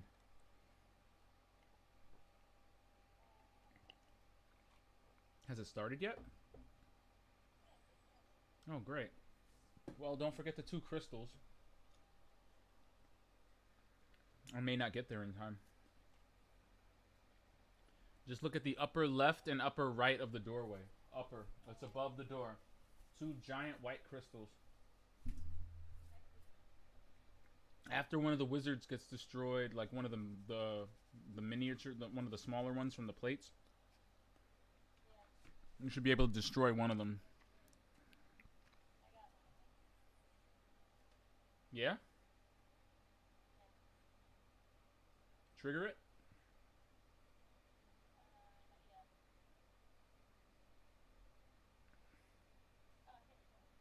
Yeah? Heroic? Okay, good. Okay. I've already done it, so... Thankfully. Alright, as long as you got it. That's such BS. Erica.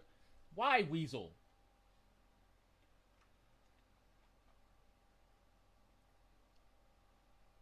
Oh yeah, here's another good one.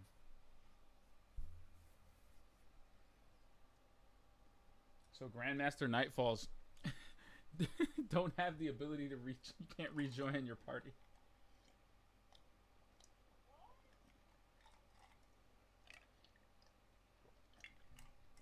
I don't know about you,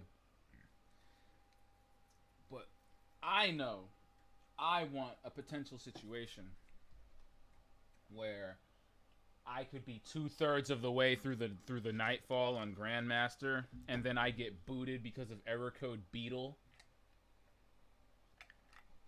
and I can't rejoin my fire team, and I'm on stream while this is happening too. So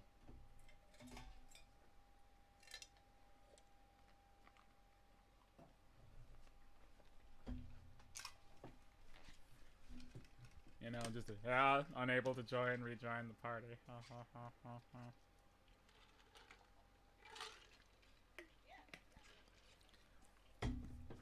It's like an animated 8-bit Luke Smith. Ha ha ha. You didn't say the magic word.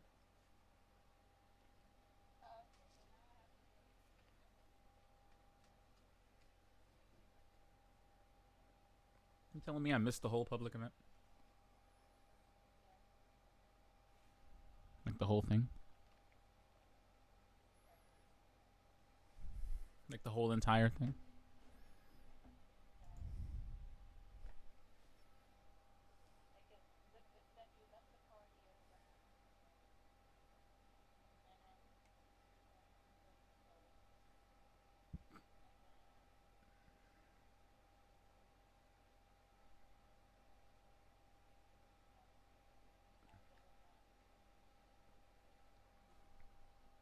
Well, I wasn't alone.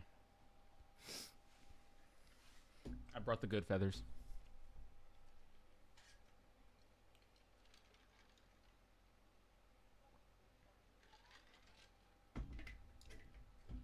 I brought our three baby boos along with us. Yes.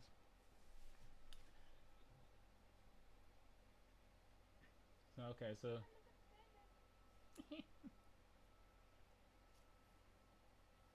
breadcrumbs. What the ow! What the who is you?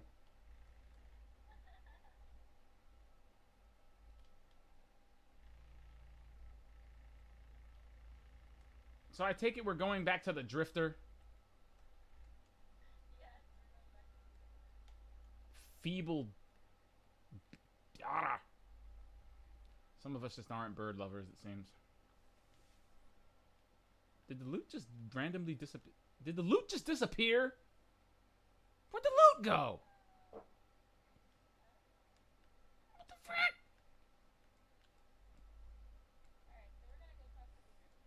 They just took our loot. They took our lambs. Yeah.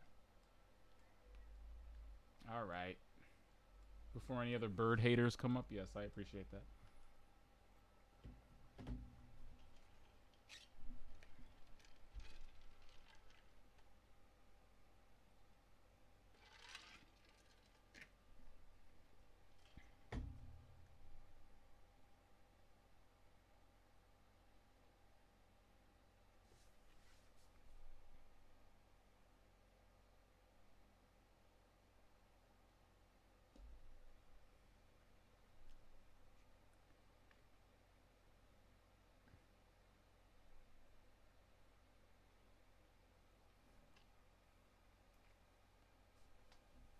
What's that ship you're flying there?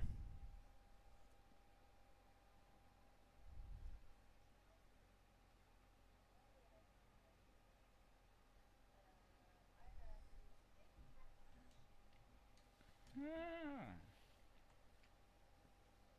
Very cool. Where'd you get that from, if you remember?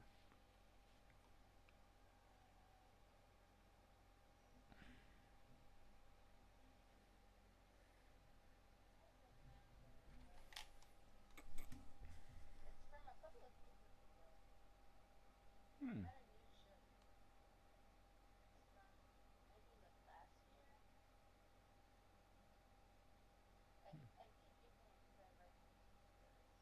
Hmm.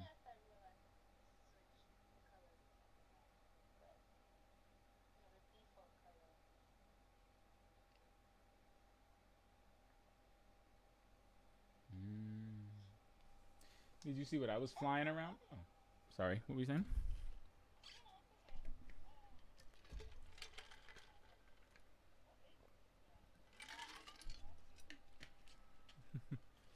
I've had it for a while, believe it or not. But if I think it would be more interesting for you if you inspected it.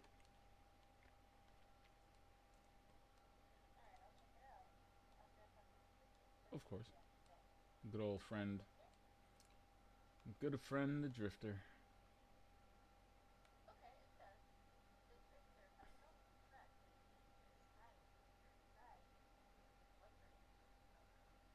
And clearly, the drifter is a titan. Got the shoulders for it.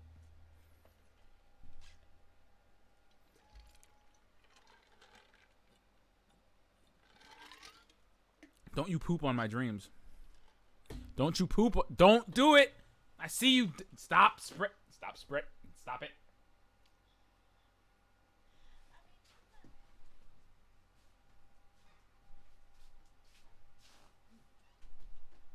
He has the shoulders of a titan. And the beard of a manly man. The warriors.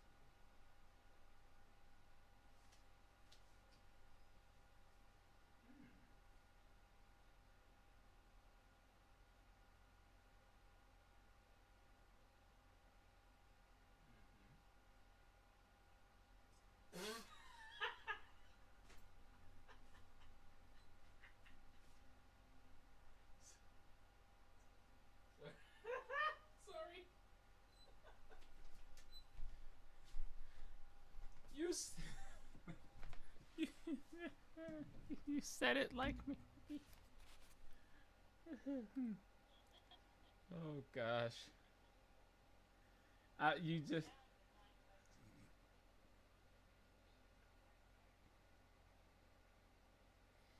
You just. You.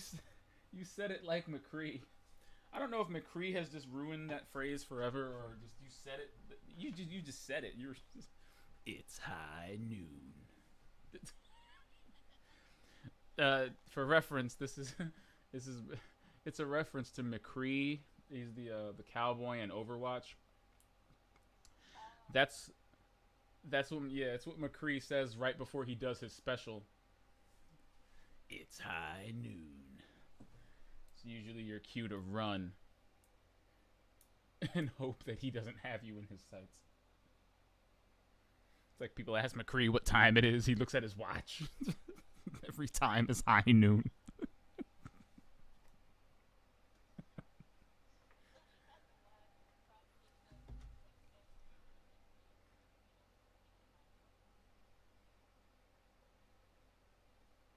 Did you just repeat what I said? Yes. Yes, actually. Yes, actually.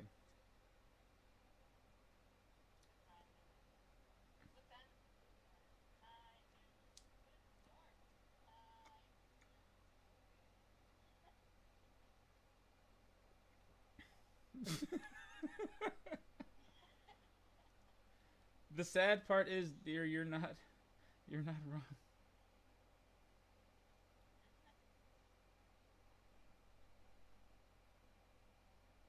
Wait a second. Hold. Give me one. Give me a minute.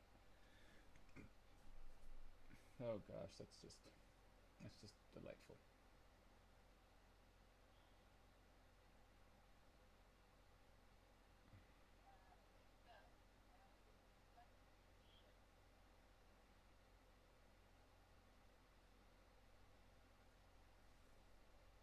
Mm-hmm.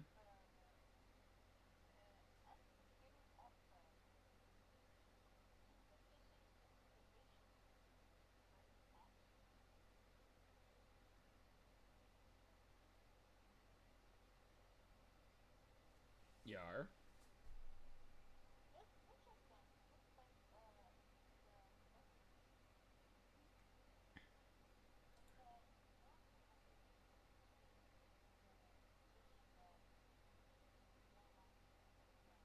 Mm-hmm.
Okay. and transfers that value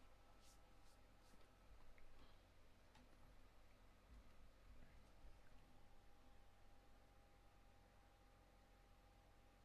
Stop, stop, stop. Yeah. yeah.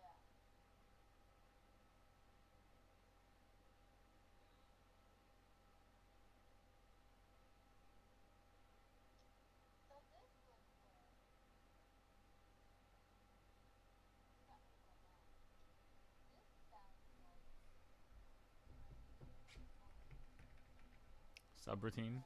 yeah, Mm-hmm. subroutine that's manually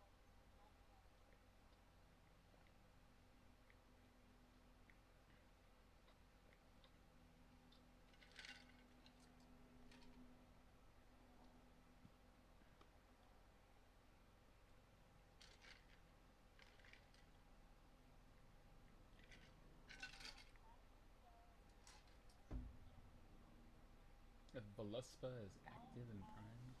Devalin abhorrent.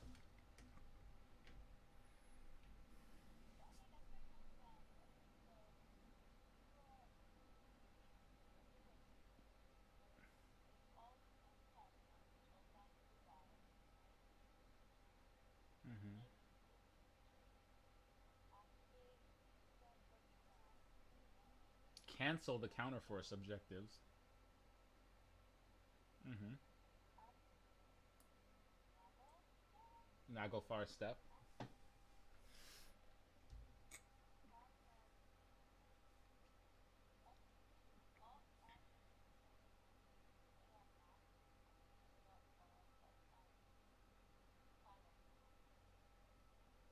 command. Mm-hmm.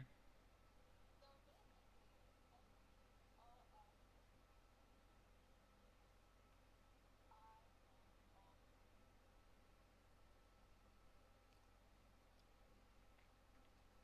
Mm-hmm. Maybe I'm confused. It sounds like if all these commands, then someone has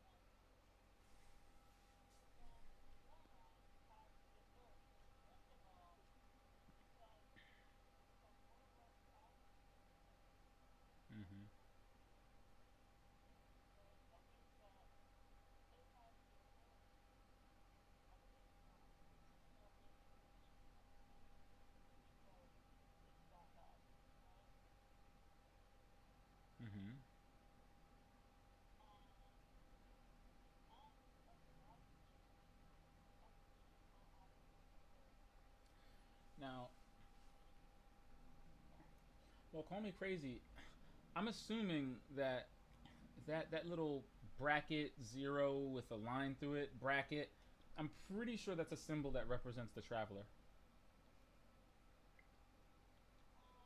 yeah, yeah, that's yes,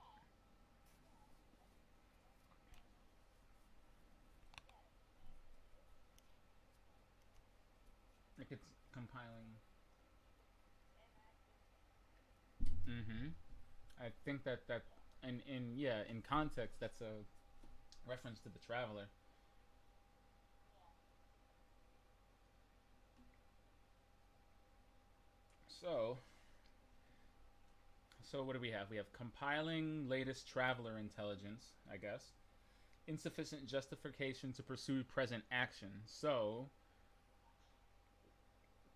the traveler isn't doing anything, or it's compiling the latest info on the traveler, but it doesn't seem to be doing anything. But that's not enough for it to execute this, course of action yet, right.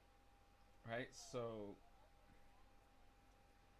So in order for that to execute, the traveler is not inactive anymore. The traveler is moving. yeah, and if you have underneath Retina Burn, you have AI Com, RSPN, Assets, Warwatch, Imperative Contingent Action Order. It's almost like Rasputin is accessing his options, or he's trying to assess his options.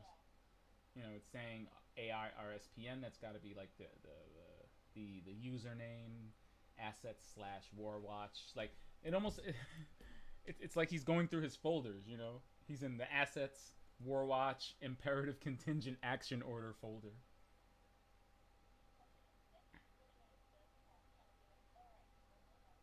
Yeah, yeah, because right after that line, you get this is a Warwatch assets imperative. No human review. Secure autarky. So, what is autarky? That's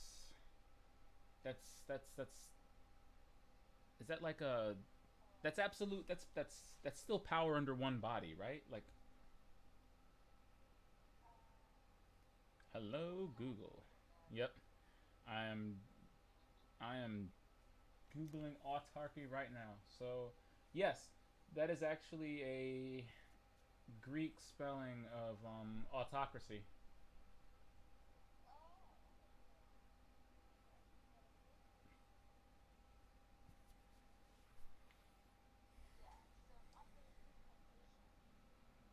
He's assuming autocracy, so full control.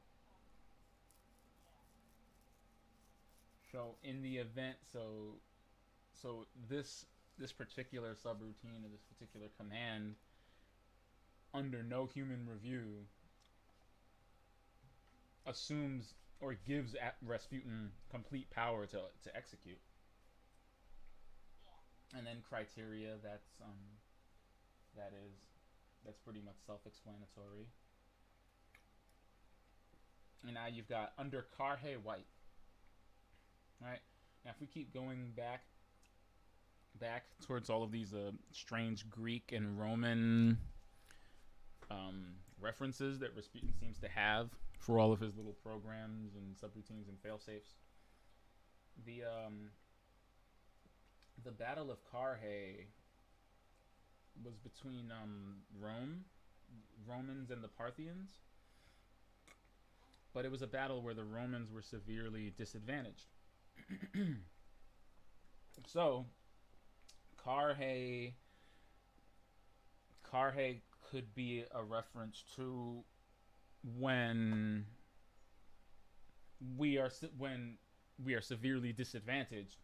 Carhae White, in particular, White is the same. If the enemy is the darkness, maybe White would be the light. So Carhae White could be a contingency that is active under one of the conditions being if the light is being disadvantaged in some way, or if the light is at a disadvantage. So that's a situation where the traveler would be underpowered and inactive and you know what I mean, like inactive, unrecoverable. So the criteria would be under Carhae White. If it holds with the history behind that phrase, that would mean if the light is disadvantaged. Condition 2, if the traveler is inactive and unrecoverable. 3, if the event rank is Sky Shock outside context. Okay. Yeah, like an invasion, an extra, yeah.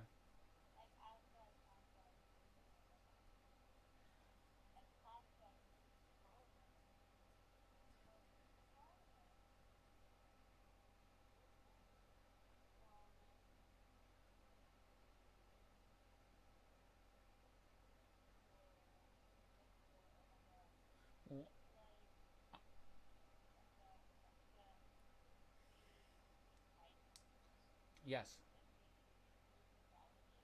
he's yes, he's the person. He was, yeah. The Cronus was the leader of the Titans. Cronus, not Kronos, not yeah, Cronus with a U. And I think I would say outside context would mean well, what is outside context here? When things are outside of context, it's usually out of the realm of being able to understand something. I would say in that context, Sky Shock outside context probably means that it's something, you know, extrasolar and dangerous, but it's something that they can't comprehend or understand. Like it's an unknown enemy. which would fall in line with the whole darkness. Yeah, yeah. Mm-hmm. That actually is a specific word which you use, right? Mm-hmm. Because it's a world that you can find that is outside the cosmos, Mm-hmm. and the cosmos is, in the category thoughts of infinite God. So Mm. what's more, infinite than God? Mm-hmm. Infinite, right? Mm-hmm. It's okay. And then Voluspa, do you know why? Okay, so Voluspa, in particular, Voluspa is a poem that tells the story of the world. If you're keeping in line with Rasputin's references, it's in Norse mythology. It's basically the prophecy of the end of the world, and Voluspa was something that used doomsday weapons in order to bring about the end of the world. If you remember, Okay. um, if you remember, Rasputin had weapons that were kind of tied to Voluspa and his coding, like weapons that had references to Surtur and Fenrir. Oh, yes, I do remember that. Like he had weapons that were tied to Norse mythology. Mm-hmm. And specifically Surtur and Fenrir. If not anything else, the MCU has reminded us that they are the gods that participate in Ragnarok. Surtur in particular.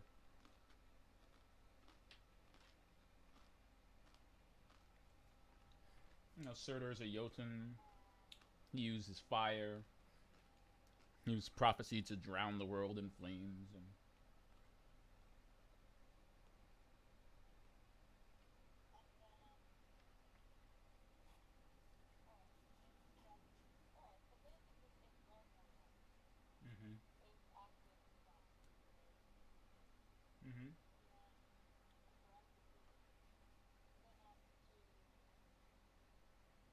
And then aggressively synapse to Valin abhorrent.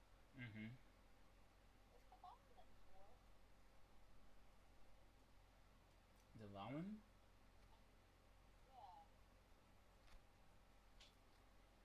Okay. That I couldn't look up. That I didn't know about. That I couldn't find anything specific on Devalin other than it being like a code word.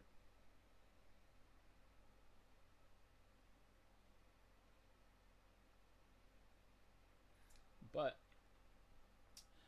it needs to be but it says its synapses to Devalin and abhorrent. I don't know if you remember the old grimoire, but Rasputin had something called an abhorrent imperative. Remember? Yeah.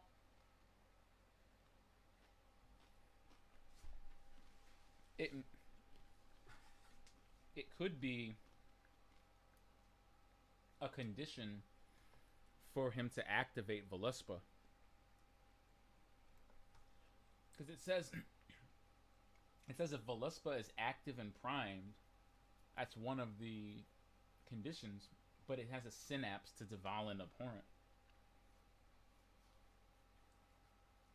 Okay. So maybe if Voluspa is active and primed, then he automatically goes to as abhorrent imperative.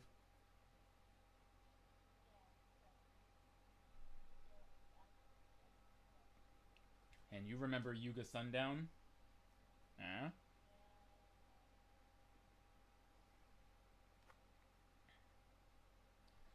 So in Hinduism, Yuga is the fourth and final age of a four-age cycle. It's the age, well, quite literally, it's the age of darkness and ignorance. After Okay. the fourth age, yeah, after the fourth age of Hinduism, the cycle resets. So Yuga Sundown literally be a metaphor for the end of everything. So if Yuga is active in an eclipse, that means like if we are in the middle of the end of everything. And the last one, if a civilization kill event is predicted, which I feel like that's pretty straight. Yeah, I feel like that's pretty straightforward.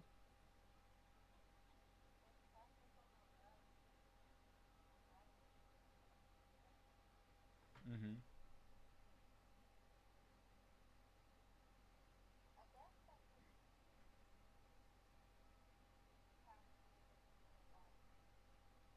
Mm-hmm. Oh no no wait wait wait we skipped the last line. Wait wait wait. If if it's right there. If tactical morality is built at midnight, all right. Remember? Do you remember midnight exigent? Remember that protocol? That is when. That's the thing that just basically allows him to remove all of his fail safes, all of his population protection protocols. It allows him to eschew his responsibility. And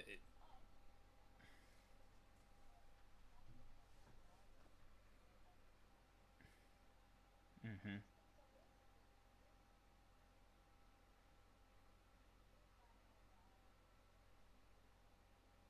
Ignore my directive, mm-hmm, to protect humanity. Mm-hmm.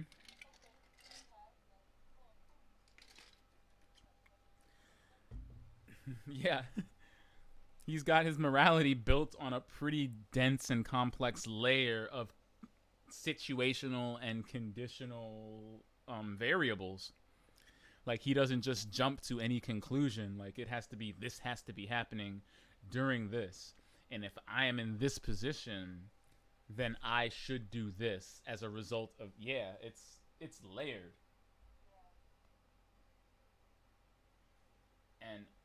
and again, like the way this is listed here, all of this has to be in place for him to even get to the decision point.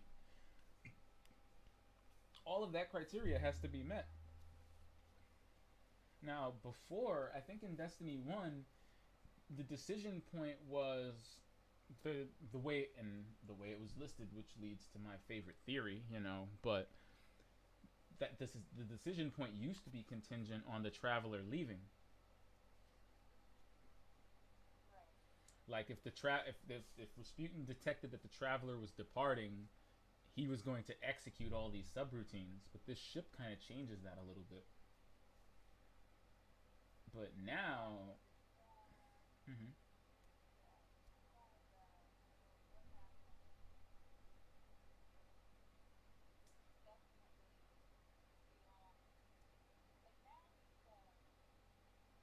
autonomy. Yeah,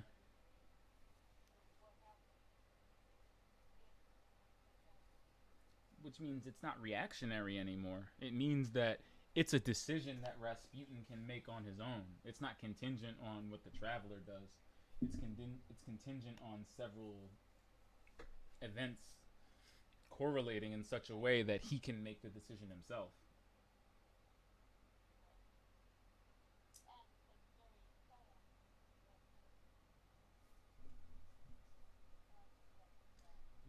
Yeah, yeah. It just said I got removed from the fire team.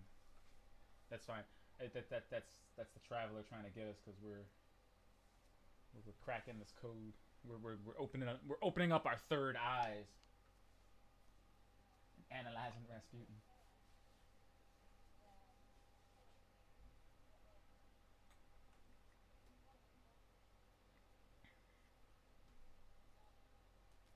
Mm-hmm.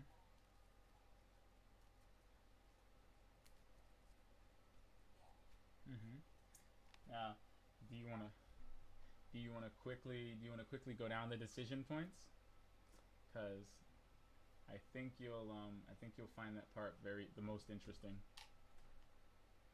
So Loki Crown is actually from if you go back to the grimoire, it's from the abhorrent imperative.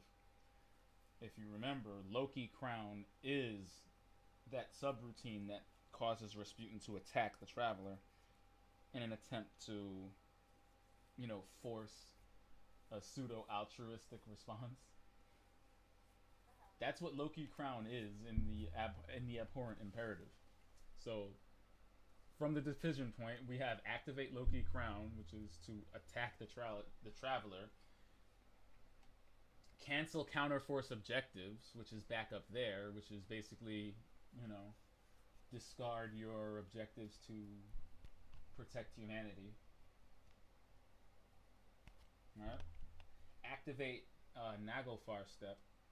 Now, we were saying Naglfar is a ship in Norse mythology. It's the ship that carries the dead to fight the gods in Ragnarok.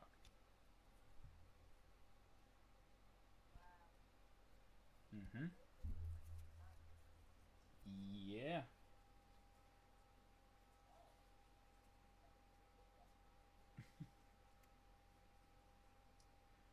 So it's like, yeah. Almost in a way that it's a way to it's okay. How do I say this? How do I say this? Do, do, do, do, do, do, do, do.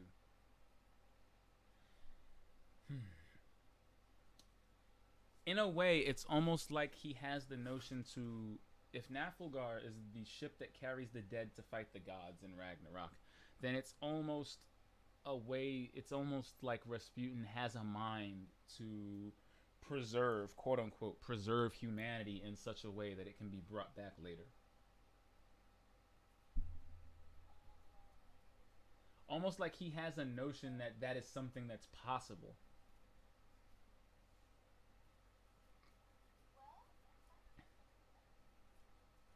Yeah, but and it's specifically a way to do it in a way that, say, the darkness can't take them instead.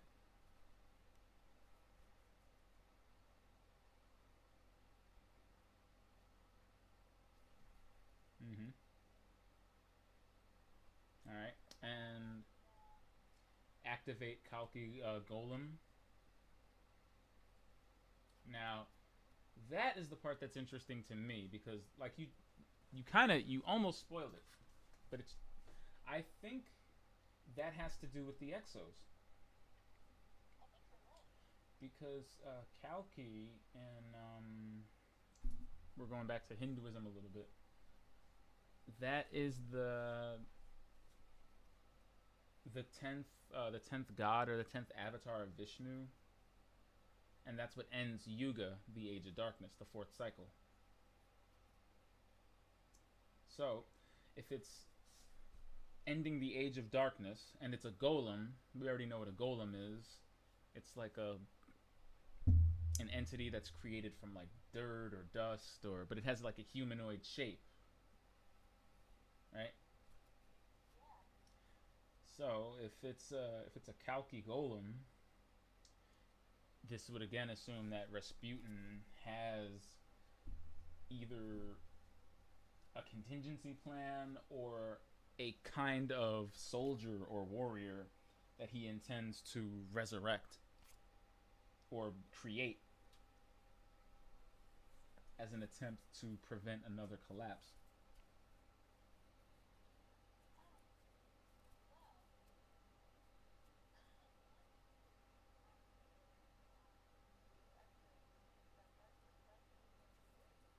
Mm-hmm.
Yeah, this seems like it might have been the first one he used, like around the time of the first collapse. And it's way more nuanced and has a lot more room for um it has a lot more room for it doesn't leave as much to chance as his original protocol seemed to.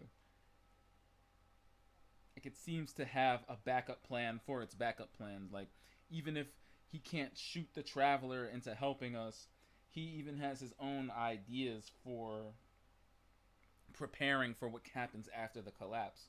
With what with the multiple references to Yuga and to Hinduism and golems and you know it seems like even in the event that the collapse could happen like this, he had plans for when I guess it was done passing over us.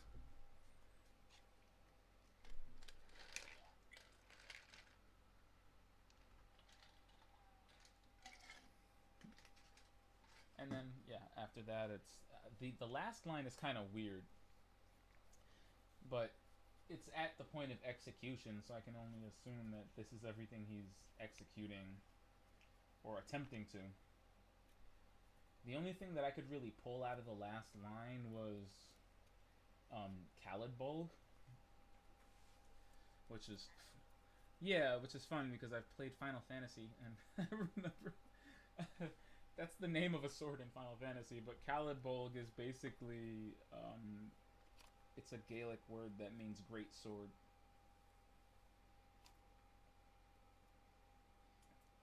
So maybe it's an assessment of like what the execution of these routines would produce. All assets imperative, Echea Nox, unsecured outcry at SM Khaled Bolg.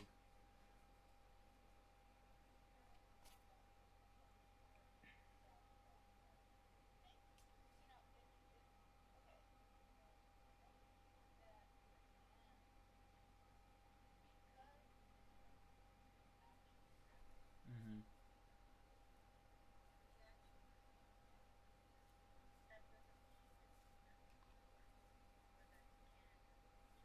Mm-hmm. Yeah.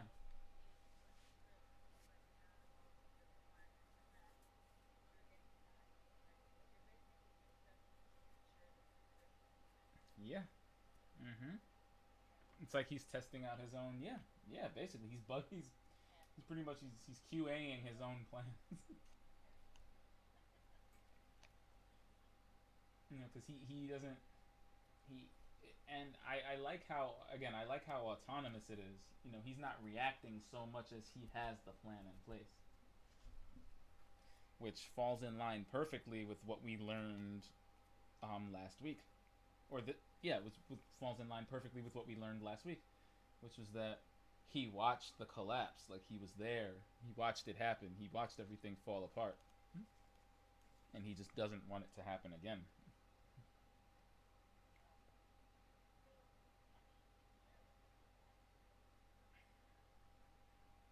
Mm-hmm.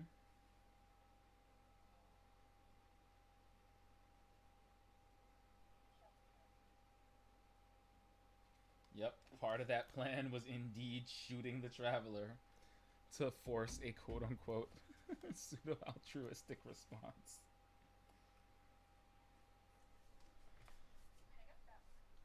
I mean, I love that that's one of many possibilities in his mind.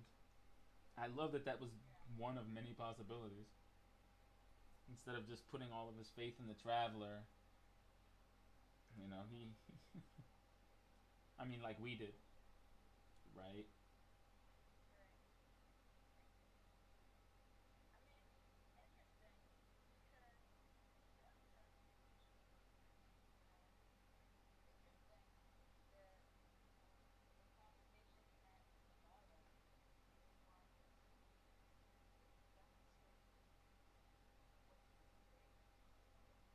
Mm-hmm.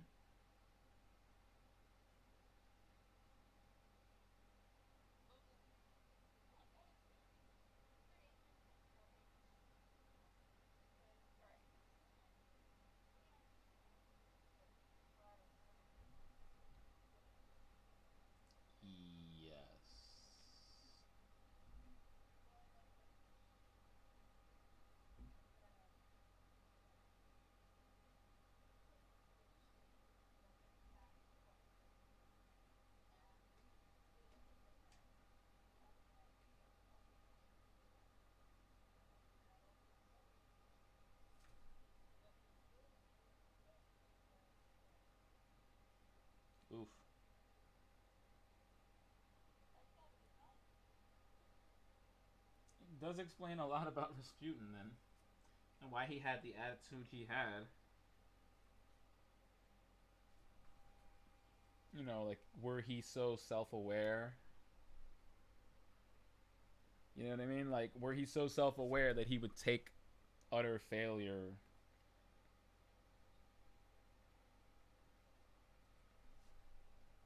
and just take it that way? Whew. Mm-hmm. Did I tell you? Did I tell you that ship was pretty interesting?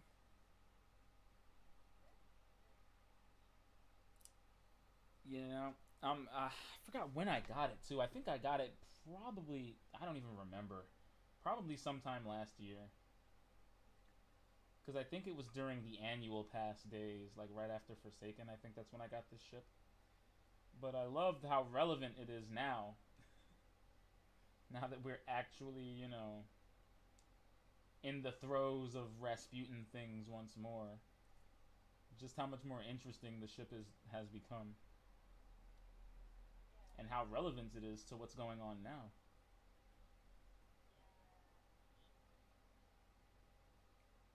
Yeah, I thought that would be fun and worth exploring a bit. I've got 2,000 final blows this week, do you? Yeah, very nice. And you 980. You are 988. What? Got them 988s though.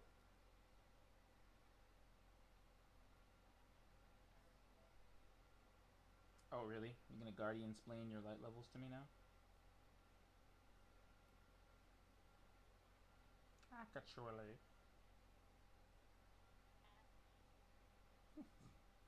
Actually, my light is much higher than that. Noob. All right there. All right there, Yuga Sundown. Stop canoodling with the drifter. I see you over there. I see you. What you think my shoulders? You think my shoulders weren't present? Mm-hmm. Yeah, look behind you. Look behind you.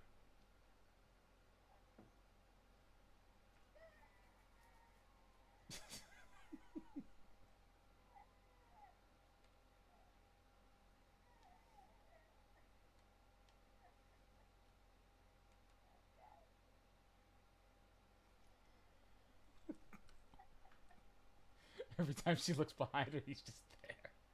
Shoulders.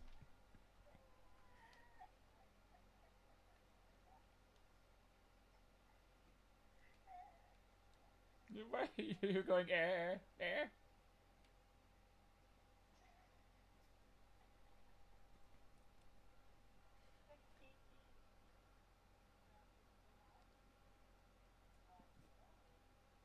You ima- you imagine just like a shadow just doing that behind you.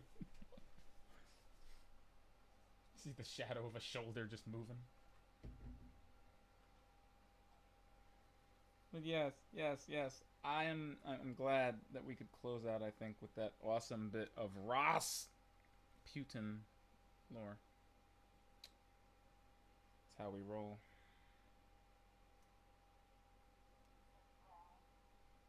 Mm-hmm.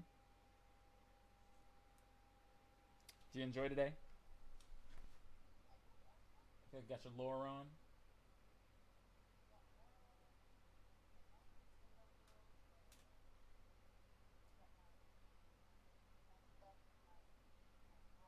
Yes, I think next episode we should lead in with that and just get your rabs. It's been so long since you've gotten a great exotic, you know. I feel like we've slacked a little in that department. We did. Have you been enjoying it?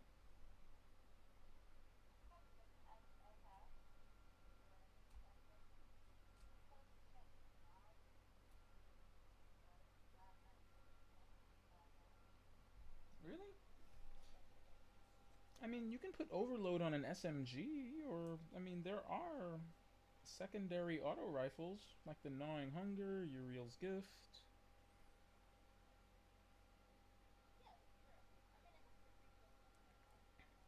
Yeah.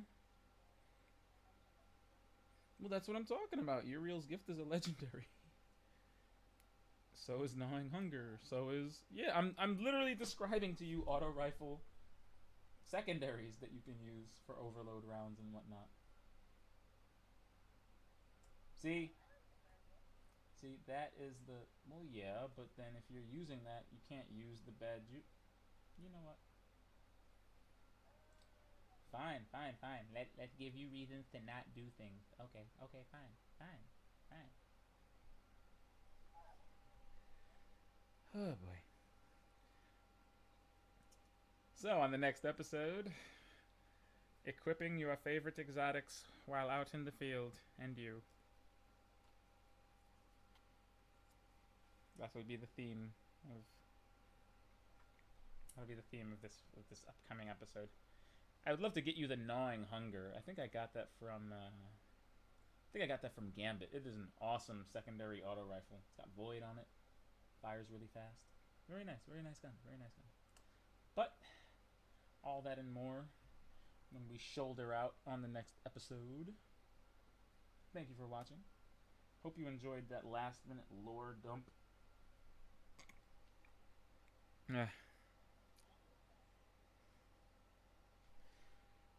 April and I will be back. Same bat time, same bat channel. On the next playlist of the experts. I think there's a thing that we do. She already knows. She already knows, but you know, every so often we gotta like, you know, put bacon.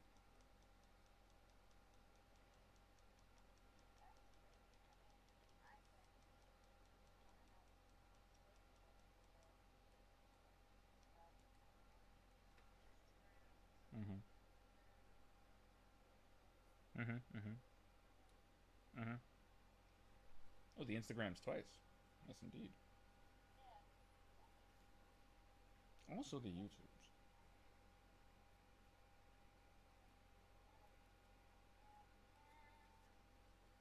That's infernalpenguins.edu. Infernalpenguins.gov. Mm-hmm. Mm-hmm. In infernalpenguins.nyc.rr.com. Mm-hmm. No. Infernalpenguins.fios. Infernalpenguins.jp. Why not? I don't know. Why you gotta be so xenophobic? I don't know. You don't want to be from CA. You don't want to be from JP. You don't want to be from EDU. How do you know the people of EDU? You know what? How dare you? Education is not a place. Okay, really? Then what's school? What do you call school? Mm-hmm. Yep. A place of what? Of E.D.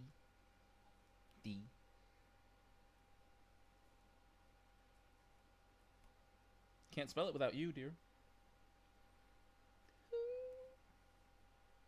Excuse me. Oh man, I can't resist that. Yes, you heard the lady. Infernalpenguins.com. For that stands for commercial. If my internet lingo is still spiffy. Thank you for watching. We will see you same bat time, same bat channel on Wednesday.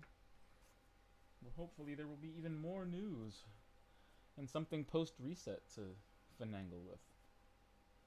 Until then, however, Do your best to not look at the twat. You know what? Do your God. Do your best to not say twab. Okay. Mourn the death of Ikora Ray's vendor screen, as you can see on my screen. It is empty. It is vacant, much like her hair follicles. Yeah, I know. But as always, thank you for watching. Wash your hands.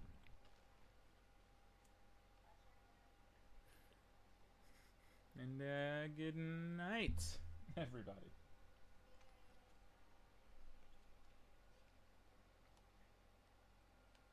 Hey dear, where are you?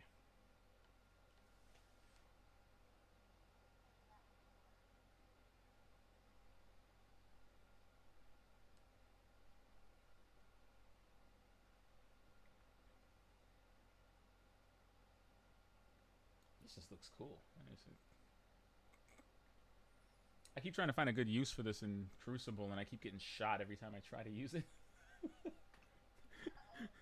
They're like, nope, nope. Yeah, like even when I feel like the coast is clear, like 3 people have just died. It's like, all right, now it's time to use it. It's like, nope, some stray bullet. It's just rude. Don't hate the player. Hate the moats, yeah. Exactly.